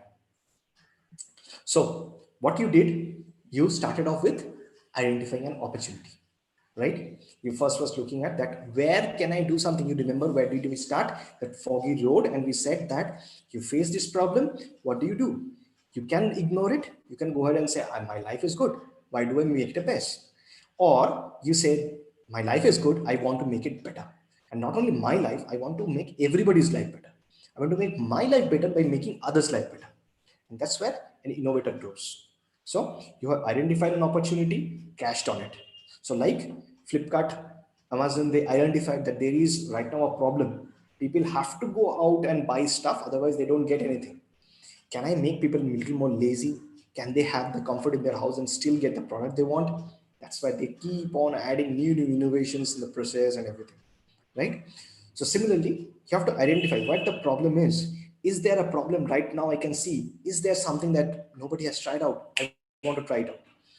Now, once you do that, you identified an opportunity. Next is you identified an opportunity, analyze the problem, found out what problem you want to solve, then you move on to creating an idea. You have an idea, you got an idea. You got an idea, then you started working on the prototype of it, checked with your customers that whether this is something that you were looking for. Many people, not only customers, many probably when you are making something, you can go ahead and show it to your people in your college, your professors and all. You show them that this is something, is my idea. What do you think about it? Take their feedback. Whatever feedback you think is very brilliant and has to be implemented, go ahead and implement it. Slowly, you grow your prototype into a full-scale model. Once you have a full-scale model, you actually make something which is a real model in that intended environment. You try them out, and in the operational environment where they are actually going to go ahead, try that out. Once that's done, the one thing that's left is bringing that out in the market. And if you remember the definition, again, I reiterate, what is the definition of innovation? Has to be novel, has to be implemented, and should be creating a value for a mass, right? So this is in short what the process of innovation development is. Cool. Now I'm open for questions. I have one question already, which I am going to answer. I think partially I have answered, but I will answer it in details. But now I'm open to questions from your end.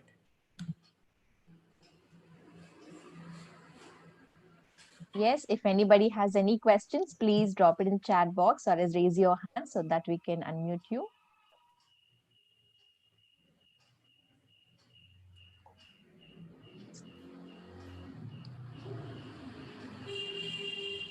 By the time we get other people, let me Questions. answer these other questions. There is already one question that was put, and it's a very valid question people have in mind, which is, if I am not from a STEM background, what happens to me? Like, am I going to be, this sounds so cool an idea, but is it really possible? uh, I'll give you one point to say.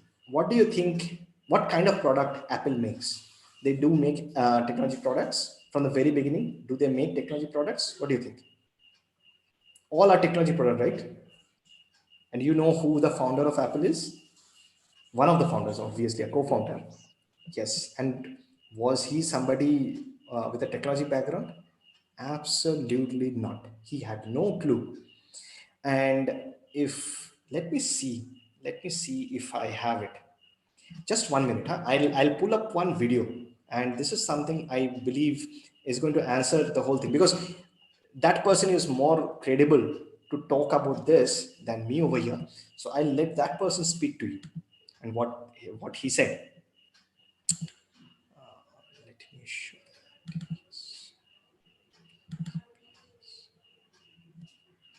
Okay. Yeah. So I have it out, and let me share this and let me know whether you can hear.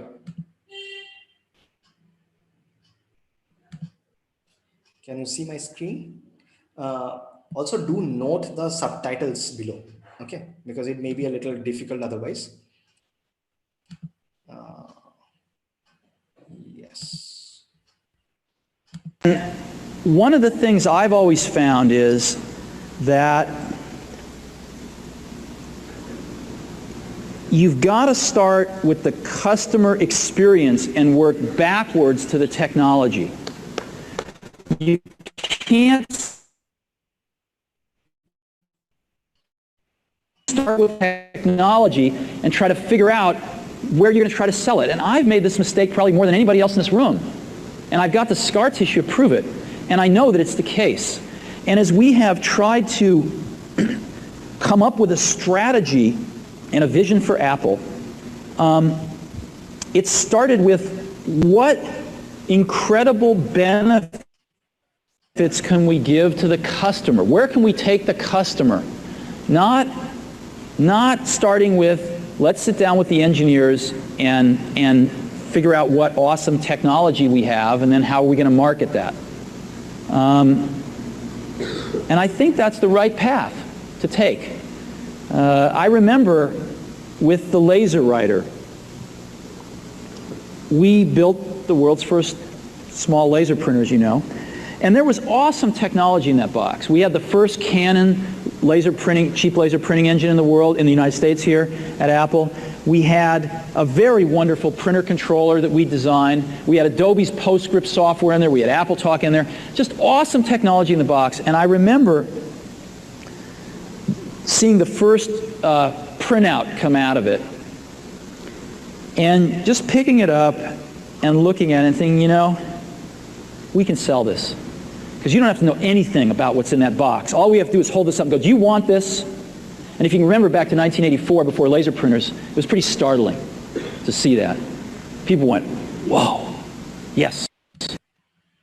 Yeah, so I think this already answers your question, right? You don't look at a technology or an engineering marvel and say that, wow, this is something that I'll do. No, this guy didn't know anything. And the part that I have actually clipped off, that you didn't see in the video, is there is one guy who in that crowd raised his hand and he asked Steve Jobs, you tell me that what incarnation of Java is actually, what you know a little bit about Java. if you can tell us a little bit. And I want to know from you what you had been doing in Apple for the last few years.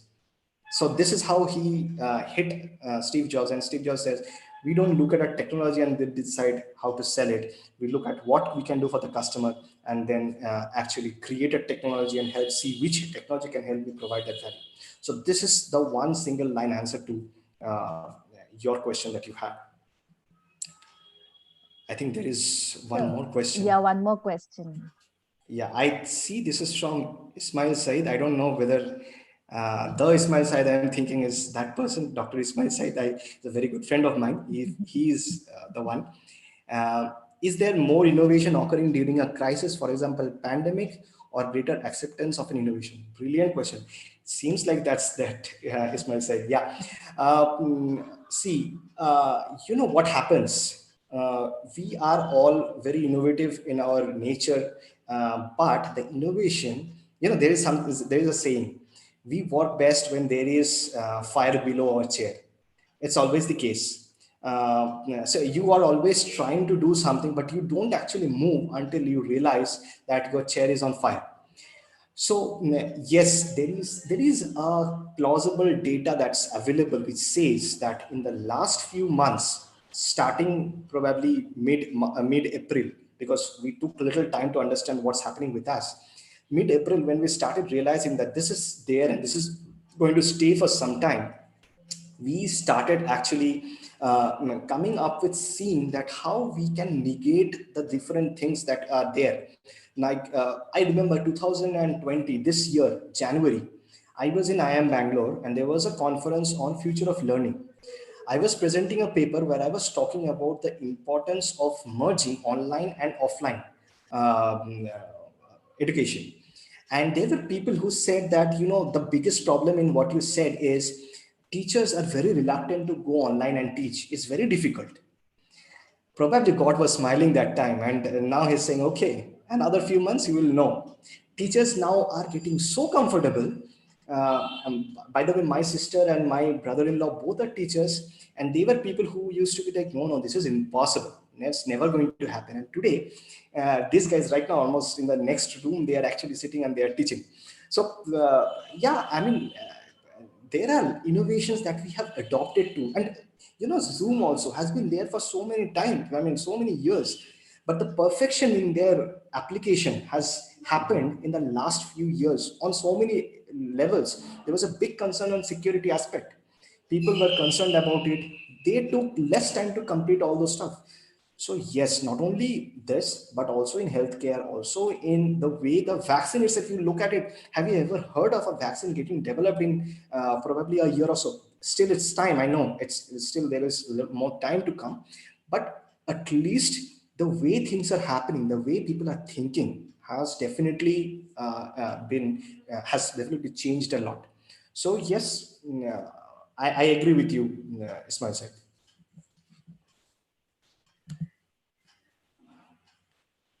We have another question, right, for somebody?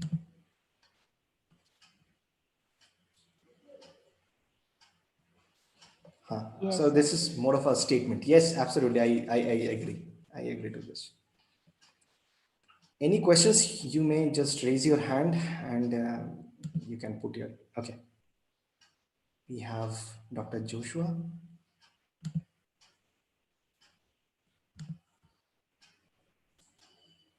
Sir, you can unmute yourself. Yeah.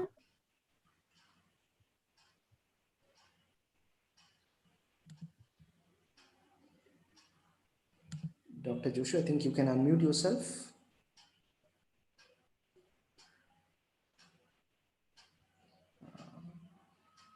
Probably not working. So we have one more question, sir. Yes. What is required to introduce innovation in an organization? Something, a good question, and something which I love the most, because you know 2017, 16 end, you may say, when I rejoined after my MBA, I rejoined Mahindra, and that time my role was innovation manager at Mahindra Research Valley. I was thinking that it's already a research valley. What do I have to do more about it? What is my going to be my role? But the statement that was given to me was that you have to create an innovation culture here. And this is something exactly the question also asked for: promote innovation in an organization. So, innovation is all about, it's not only, it's never actually a one man job, a one man capability. Mainly in an organization, it's very difficult. You have a 1 billion person to be always innovating, not possible.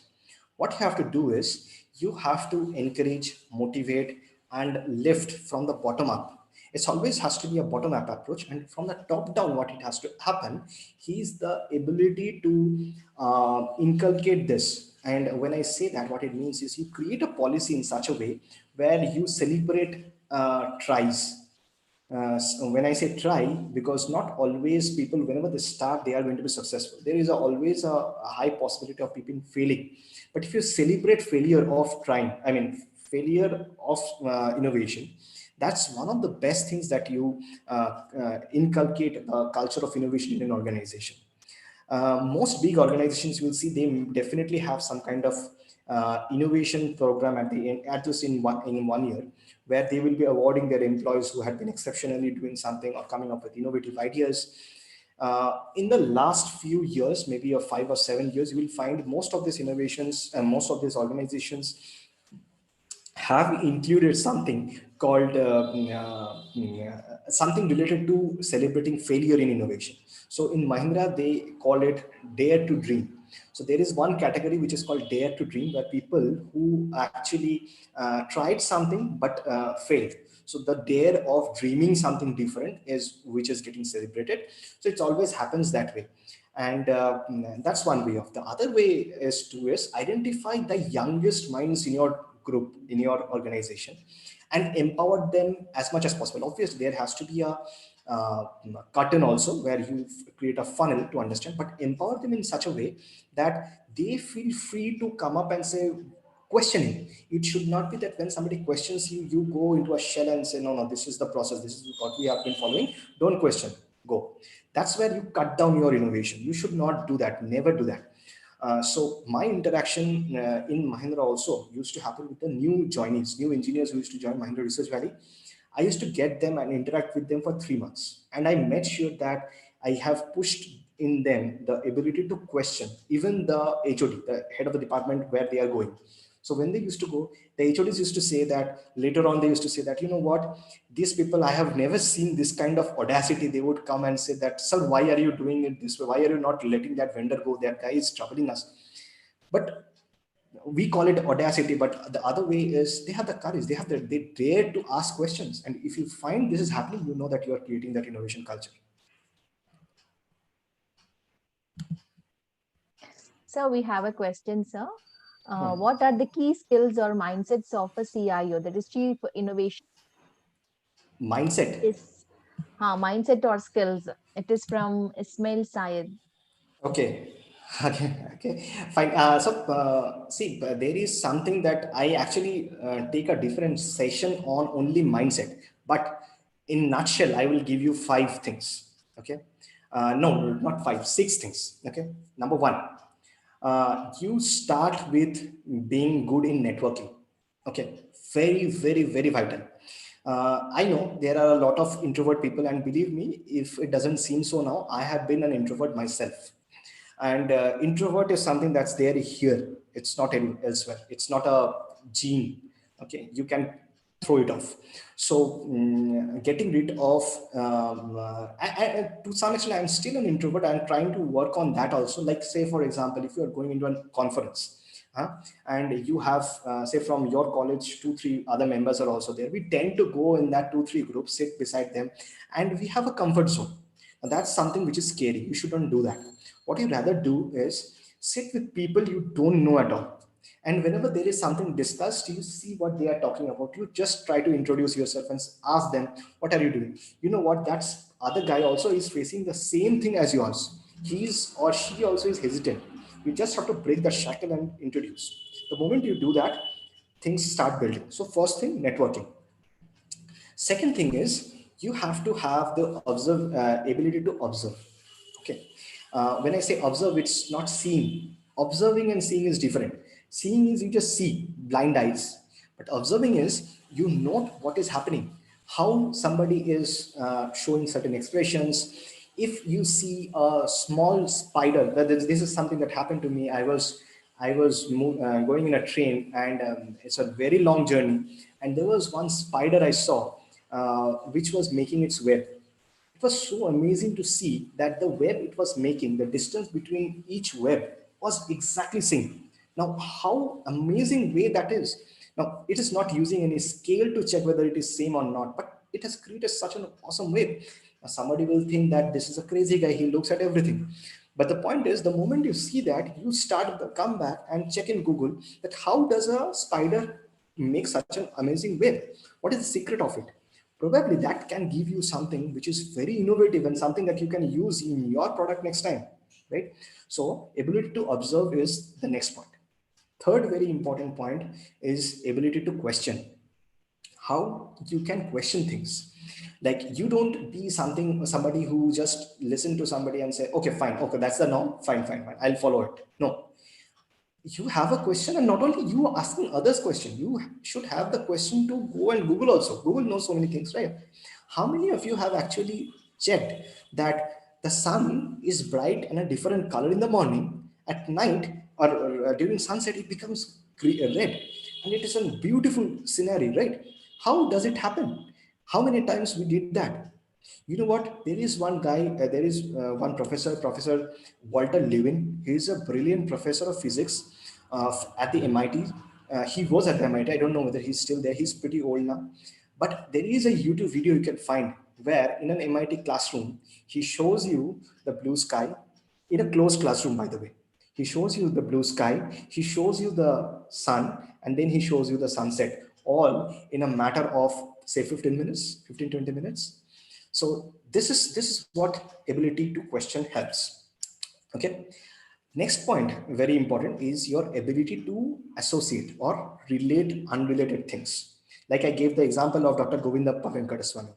He gave you an amazing way. He saw some guy selling burger and took a clue from it, understood that what he has to do back at his cataract surgery, and he reduced the cost of cataract surgery, which was approximately 2 lakh to 20, something around 20,000. And even there are patients who come to his clinic, who come to Arvind Eye Care for free. They get cataract surgery for free because they are earning enough from the other people.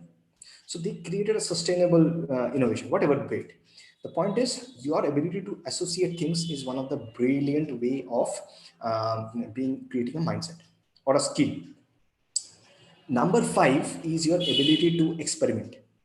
And this is where I was always talking about activities. You have an idea, try it out. Go whatever is there, you just check something, try it out. When there is something which is discarded in your house, has some electronics, open it, see what happens. Helps in multiple levels. Use online experimentation also. Use different kind of prototyping ways doing online. And last thing is your ability to create storytelling is so amazing. Even today, when I was making the presentation yesterday morning. First thing that I always do, I generally don't like to put things randomly and say it. It would have been the same, probably you would have understood same. But when there is a flow, when there is something where you see that things are going, and then there is a suspense, and then we like movies, right? It's the same thing. You can borrow that idea into anything. When you create that, the impact is huge. And why a storytelling is important for an innovator is, sometimes you will see, if you're within an organization, what happens is, you have come up with a brilliant idea. In your mind, you are pretty clear that that's going to create awesomeness. But the one who is the decision maker, who is probably going to give you the money to develop the prototypes, that guy has no clue. So you have to communicate what's there in your mind to that person in front of you.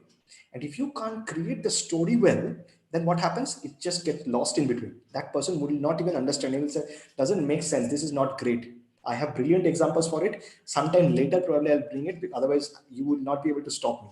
So these are the 6 different skill sets, I would say, or mindset you can create within you by practicing. So we have a question from Yeah. Sana Yasin. The first part she's trying to upload is this webinar was very helpful in regards to providing very practical information and steps to consider while innovating. But Okay. for very young thinkers, where can we find a free platform for customer feedback and just exchange of ideas from the experts and mentors? Free, You, yeah, it's a uh, free exchange, right? You want that. The yes, a best. platform for customer feedback and just exchange of ideas from experts. You already have answered your question when you use that word free. You know how, why? Think about it. What is free? And we have a lot of people, and we don't use it the way we want to use it. We use it in pretty different ways. You have social media, Facebook, Twitter, Instagram. Every day you are putting your stories. You want to garner, you know what, yeah, day before, I think, or yesterday probably, I put this poster of today's this is happening. I put it in my WhatsApp status. I got so many people to comment on it, coming back saying where it is happening, what is happening, what is there, what this college is about. So all these things, people started questioning me. Just I didn't put anything, I just put this picture, and then I wrote that if you are interested, you can register yourself. That's it. Now the thing is, when you have a open platform using like Facebook and all, what you need to do is identify groups. Okay, sometimes it happens that if you are going and putting it in your Facebook profile, some kind of a post that this is my idea, you will find your friends to comment on it, and you will feel like this is not quality comments. Absolutely agree. Find out innovators group, inventors group, design thinkers group. All these groups are available in Facebook, LinkedIn. It's a must have for all of you. Create a LinkedIn account. It's definite. You should. At this point of time, if you don't have, go ahead and create a LinkedIn account. Must. I see most of the time young people, they don't create LinkedIn account. They are very happy on their Facebook accounts. But LinkedIn is the one who is going to take you through your career. Fine. So ensure that you have it. So even if you are not looking for a job, that's fine. But you still should have. As an entrepreneur, also, you'll get a lot of help. So Facebook, LinkedIn, Instagram, and Twitter. These four are extremely powerful platforms which you can leverage to garner views, to garner views when I say feedback on certain stuff. Closed, and don't worry about this thing that if I share my idea, others will steal it. This is another question that I get from many people. And let me tell you, I have shared my ideas to thousands of people, and why I am so sure that you have it is because I had this idea. You know, I had this thought that if I share it with people, it will be stolen. And there was one idea that I had another group we were working on, and that was my first venture, which was called We Care for You. Probably some other day we'll talk about it. That project, I actually was supposed to talk about in front of television on a big stage, in front of a lot of people, and I was hesitant. I called the organizer and said, is it necessary that you want to bring the media there, because I am not comfortable sharing my idea. And the organizer happened to be one of my professor. He was a senior person, and he's a great innovator himself. He's laughed. He's literally laughed on the phone, and he said, "Sayantan, don't worry. I'm telling you what happens, and you will realize this." What he told me is what I realized later on, which is, yes, people may take your idea. People may think, this is a good idea. Let me pursue it. What happens? They go ahead and pursue it. The moment they pursue it, anything that you do now, there is a lot of hurdles you go through. The moment the first hurdle comes, this guy will say, I knew it. This was not my idea. This was that guy's idea. Why did I start with this? But with you, what will happen is the moment you face the first hurdle, you will think, this is my baby. This is my own idea. I'll still go ahead and try this out. Let's see how where it leads me to. And you are the only one who can do it. Nobody else can do. Remember one thing, Ola did not start without seeing the success of Uber. Vavish Agarwal may have had that idea, but he was just waiting. He was thinking that whether it will work or not. By the time when Uber came, they started, Olaf thought that this is good time, let's jump in. They did it. So, in short, the point is, don't worry about sharing your idea over social media or anywhere. Be generous to say that I am looking for some serious criticism, and be open to criticism. By the way, people will criticize you back and forth. They will say what this guy is doing, this is bullshit, and all this. They will use all these words. Be ready for this. So be a little thick skinned that, okay, fine, I am putting my idea out there so that people see it, comment on it, and let me know whether I am in the right direction or not. Be ready for it. Use LinkedIn groups, use Facebook groups, be active on Twitter and Instagram. If you are good at Instagram, I am not, so I use Instagram only for my personal purposes, but otherwise, if you're good at, you can use Instagram also for business purposes or innovation, this kind of thing purposes. I have a question from Pushpalata. How to poster creativity and innovation in organizations? How to poster? Yeah, creativity and innovation in our organization. Okay, I think partially I spoke out. I guess that's what you were looking for. That how to start off with. Always start off with the bottom up, and before even starting bottom up, create a policy in your whole organization where you can have encouragement, some way of encouraging this young people, not only the youngest ones in the mid level also.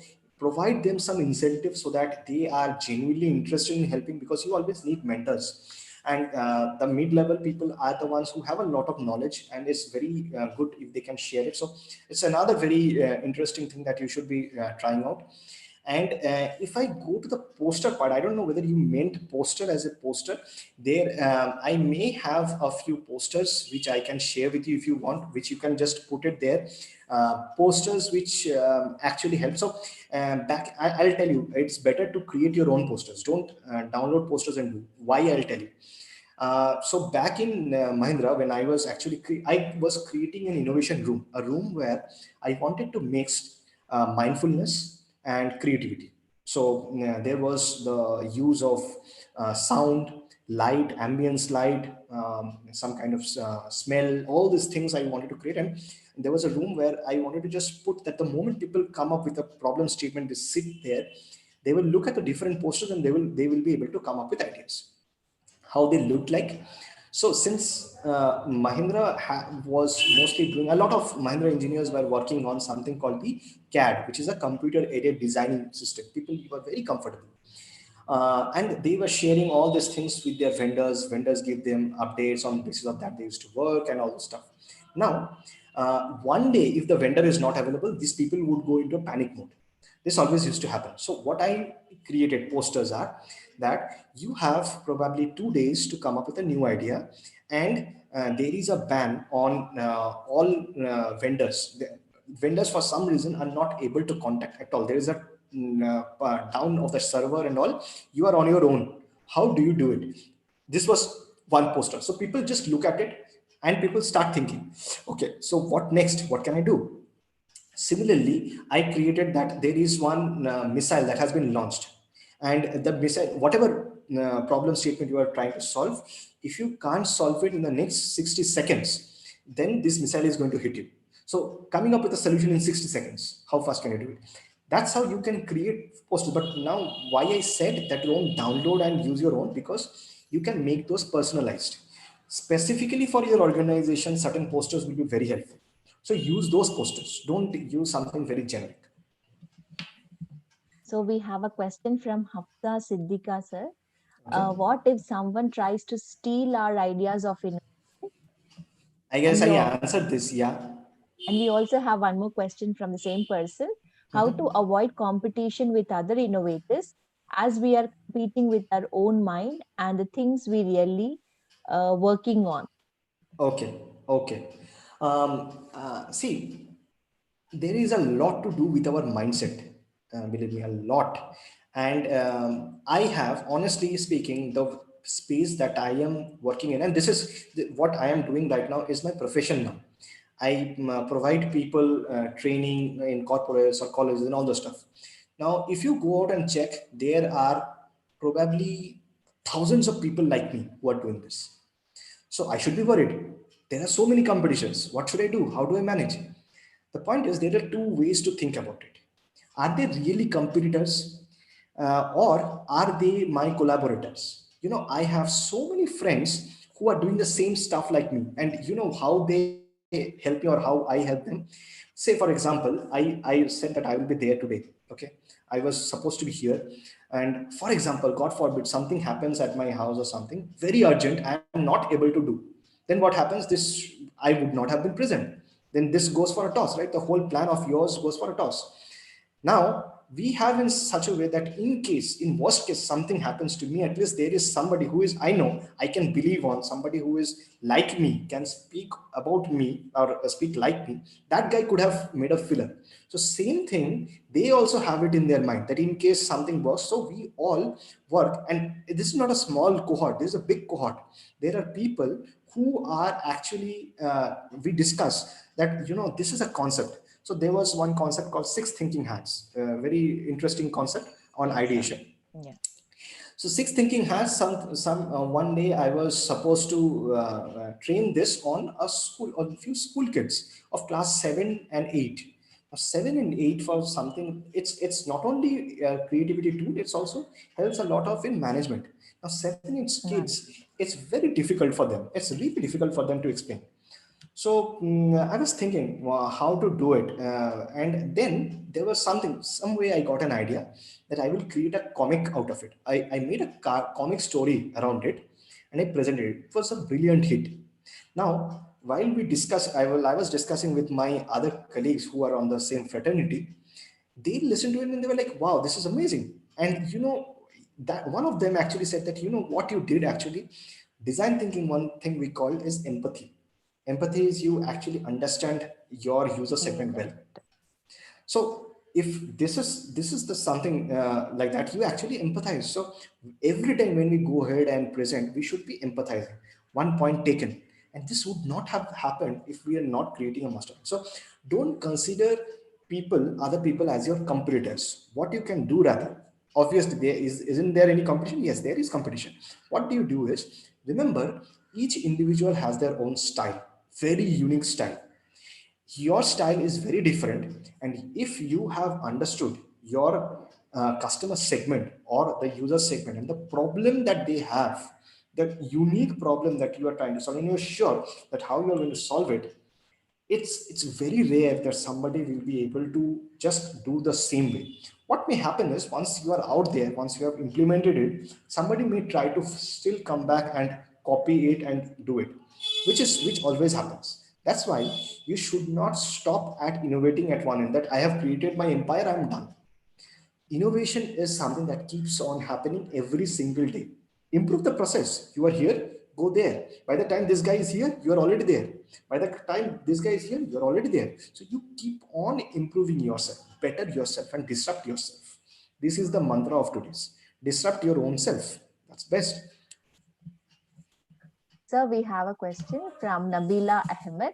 What is the best way to manage an innovation portfolio? Best way, see, there are multiple ways. I mean, we don't have enough time today to talk about it. It's actually a thorough process where you have a lot of ideas. We call it the innovation funnel.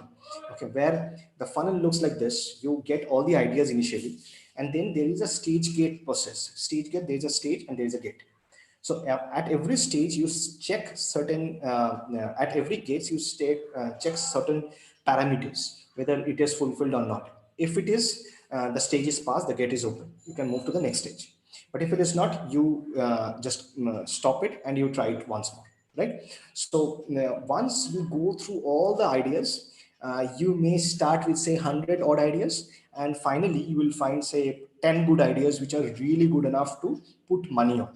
So your portfolio will be like this, where this 10 ideas become your something that you can either go ahead and implement in market. Javier, please wait for some time. You can Sir, implement in the market, or you can keep with yourself. I mean, you can keep it, what we call is staging it as for a written use.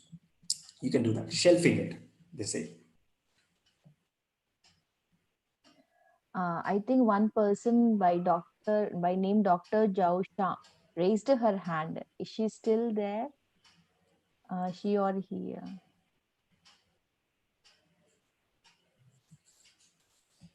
Yeah, I think she is not able to unmute herself. We tried that, seems. Okay, okay. Some of you were asking for the YouTube link. We posted in the chat box, so you can have the view there. Any more questions, please?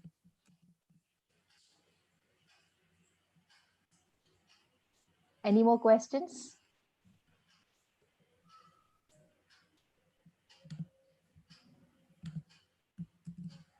So I guess, acha.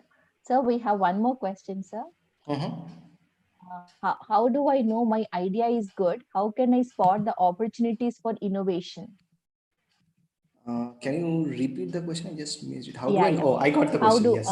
yeah, How do I yes, know yes. my idea is good? How can I spot the opportunities for innovation? For innovation.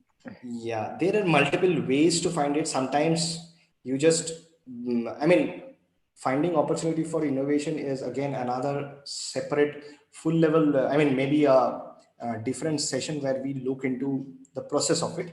I'm not going into that details, but I can tell you one thing. Opportunities are lying all around us. Okay. I'll tell you one way how I identified, and you will realize how to do it. So something that I do back here in Kolkata is, apart from this, I also run a cloud kitchen. You know what is a cloud kitchen? Cloud kitchen is some kind of a restaurant. It's a delivery only restaurant. So we have our own brand where it's only delivery based cloud kitchen, and we operate on Swiggy, Zomato. Now, there was some problem that I was facing with Swiggy and Zomato, and I wanted to put the I mean, I was trying to connect to thread there, nothing was happening. So I wanted to use Twitter to talk about it, that this is something happened, please resolve. I went to Twitter, I went to Swiggy's page, Twitter handle, and I found that people have put complaints, but all the people who have put complaints are people who are end customers, not people like me who actually has a restaurant where they have partnered with Swiggy for the end customers. The end customers are putting that food wasn't good, delivery was late, all this stuff. So now I felt that I am an offbeat person over here and I cannot put a complaint over here. This is very different. Then I realized that, you know what, Twitter is a place where people who are the end customers, they talk about the B2C, the businesses who operate in a B2C model, business to customer model. But there is another group who operates in B2B, business to business. So, like, say, have you ever seen people complaining about Infosys or TCS on Twitter or something? You don't see. People don't talk about them because it's a business who faces good thing about it or bad thing about it. Twitter and all these things, they are used for both, right? Saying that I had a brilliant service, I didn't have a good service, all this.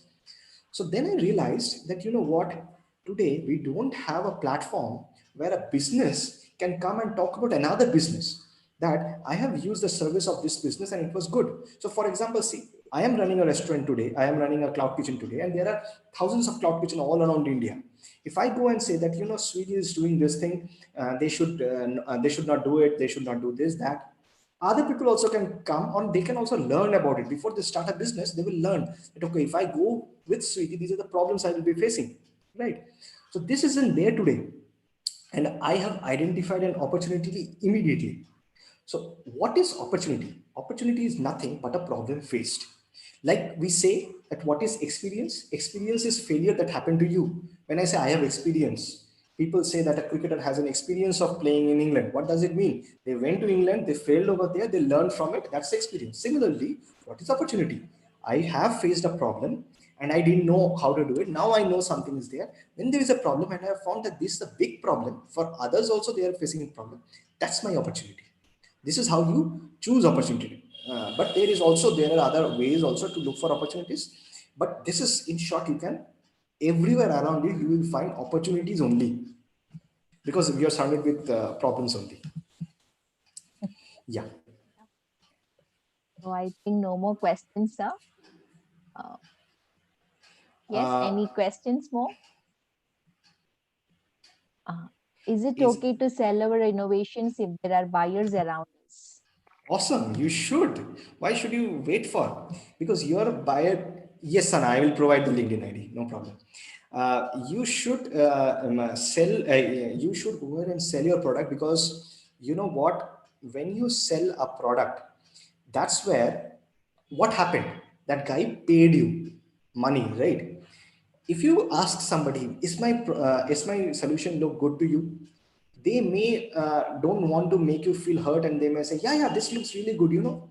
But when somebody is paying you, they are actually showing the ultimate faith in you and your product, that I see there is amazing potential in what you have made. I am ready to pay my money for it. That's where somebody is paying you money. It's not because you want to earn money. It's because you are happy that your solution getting validated by people who want to use it and say that I'm ready to pay you. So go ahead and sell it if you have that ready. There is another question. What, according to you, is the relation between innovation and growth of an individual in an organization? Very good question. It's actually, I mean, it's difficult to say that whether it is linear or not. But what happens is when you are actually coming up with innovations, you are able to, the company is able to sell your ideas out or at least create patents. They start deeming you as one of the very important person on the company. So what happens? Two things. One is, with innovation you are able to talk more about, like say, places in LinkedIn, you can say that this is something I have done. You add your projects over there. So what happens, other companies also start eyeing for you, that this is a guy, important guy, we should be getting this person. The other thing that happens within your organization is, organization also starts understanding that you are growing in your prominence, visibility. People are looking for you. The value of yours start growing. So you stand at a situation where you can trade at that time. That, see, I am valued, highly valued out in the market. People are ready to hire me. You tell me, are you going to increase my whatever designation or remuneration, whatever, or I am getting better offer outside. You may let me go. So this is, you obviously you innovate for the company, but you should innovate for yourself also. If the whole thing doesn't come down to you, you will not find the fun in doing something. No? We can do charity, but how long? There has to be somewhere where you start feeling that you are doing it for yourself as well. So this is a very good question. Thanks for asking. And this is I hope that I answered you. So I think Q&A session is done, sir. What if buyers misuse our innovation? So we have one more question. What if Huh. buyers misuse our innovation? Can you be a little more clear on misuse? How do they misuse? Yeah. What do you fear? What do you mean when you say misuse? Hafsa Siddika, can you please elaborate your question? Misuse in the one. I have put my LinkedIn ID also here. Yeah, what is misuse? When buyer is buying your innovation, they're using it. What do you feel misuse? It's like using it wrongly, Unethical way. unethical, unethical. Okay, how can you? Let's try to imagine. You bought something from somebody. How can you make it unethical? One way is you reverse engineer that and you make your own product, which is almost similar to that. People does it. People does it every day. And big companies, they have one lab called benchmarking. And the benchmarking, you know what happens? They actually buy others' products, dismantle them, check everything which is inside, outside, everything, and they try to copy it. It happens when you are putting something out in the market without patent. You know that you are a high risk of somebody copying it and doing it. Businesses will do that. But that's why before you put anything out in the market, you should always protect it. That's why there is something called the intellectual property. And I believe that you also will be, if they resell in the, okay, resell in not change the parts or change the brand name. Yeah, exactly, exactly. Resell in double cost, you should be happy if that person is reselling your solution in double the cost. So next time you also have you have to increase your sell price. You know that if somebody is buying that stuff, then you can go ahead and increase your price also. And if changing the parts, changing the brand name, as people try to do that, you can sue them anytime. Don't worry. But yes, obviously you should be protected from your end. You should have a licensed company name. You should have an IP file for your products. So all these things should be something that is critical for you. Solving a problem and creating a game. Uh, Game. is that a question or a statement? I think. Yeah. Thank you, Aisha. But I am still not clear about Munifa's question, solving a problem and creating a game. I guess that, see, it's the same thing. Okay, I guess I got the question. Am I going to solve a problem, or am I going to provide some gain? End of the day, what you do is you take your customer who is here. If you remember what Steve Jobs spoke about, your customer is here. If you take them here, this is the transition that your product or service is doing. Doesn't matter whether you are solving the problem or helping them gain something. What you need to do is, there was a past state, there is a future state. I am selling a car. Yesterday my customer was using some other way of communication. I am making them feel better that they have a car now, they have a status now. So a lot of things that you can provide. Not necessarily it's only solving one problem. You are actually taking them from state A to state B.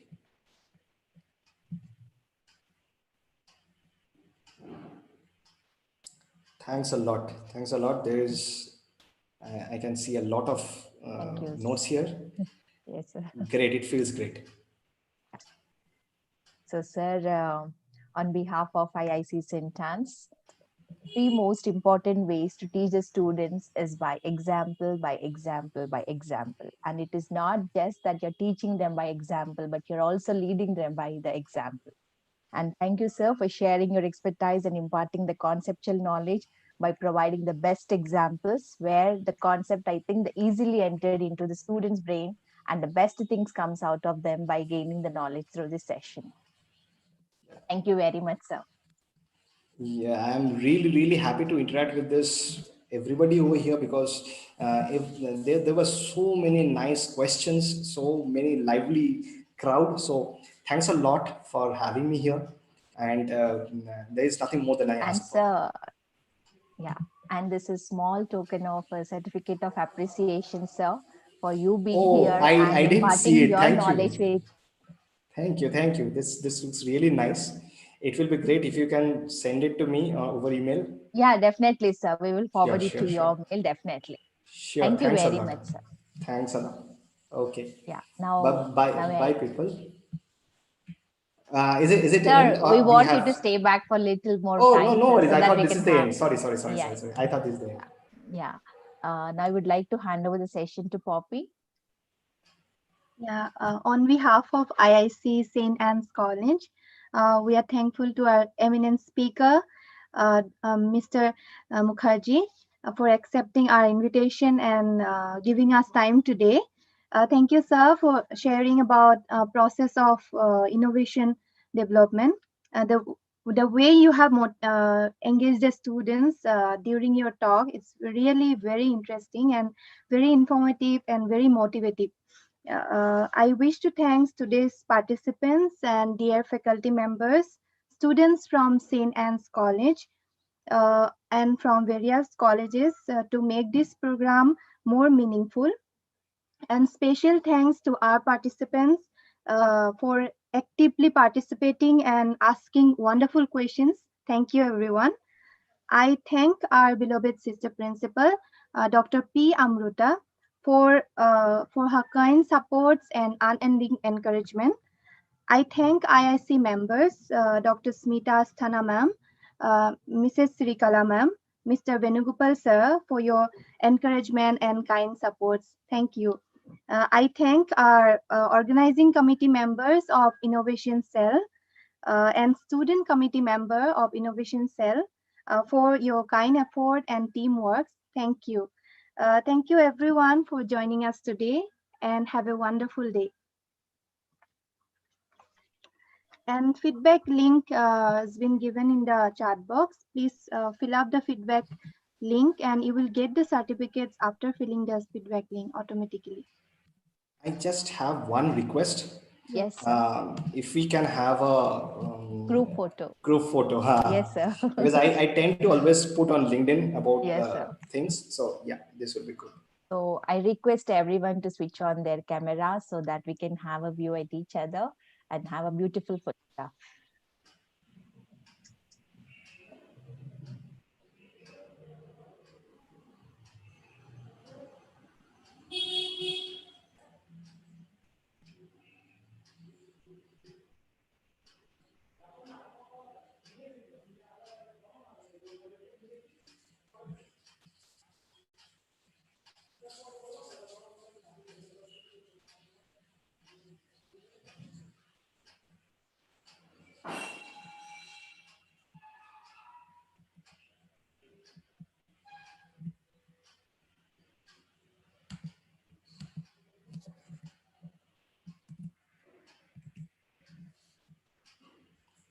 We have the photo now? Yeah, yes, sir. Okay, great. Thanks a lot. Thanks to all of you. And I think it's a nice weekend to start. Have a great weekend. Thank you. Okay, bye. Thank you, sir, for accepting our invitation and then giving such a wonderful and sharing your expertise knowledge with us. Thank you very much, sir. You're most welcome. Bye bye. Let us all raise for the national anthem.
Thank you all. Ma'am, my voice is audible? Yes, yes, yes, we can hear. Yeah, the feedback link is posted in the chat box. So please fill up the feedback form.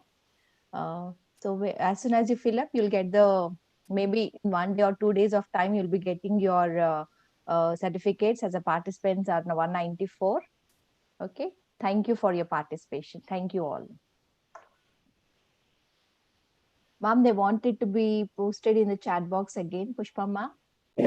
Feedback Yes, link. Sujata? Yeah, feedback link, they want it to be, yeah, it is already posted. Yes, yes.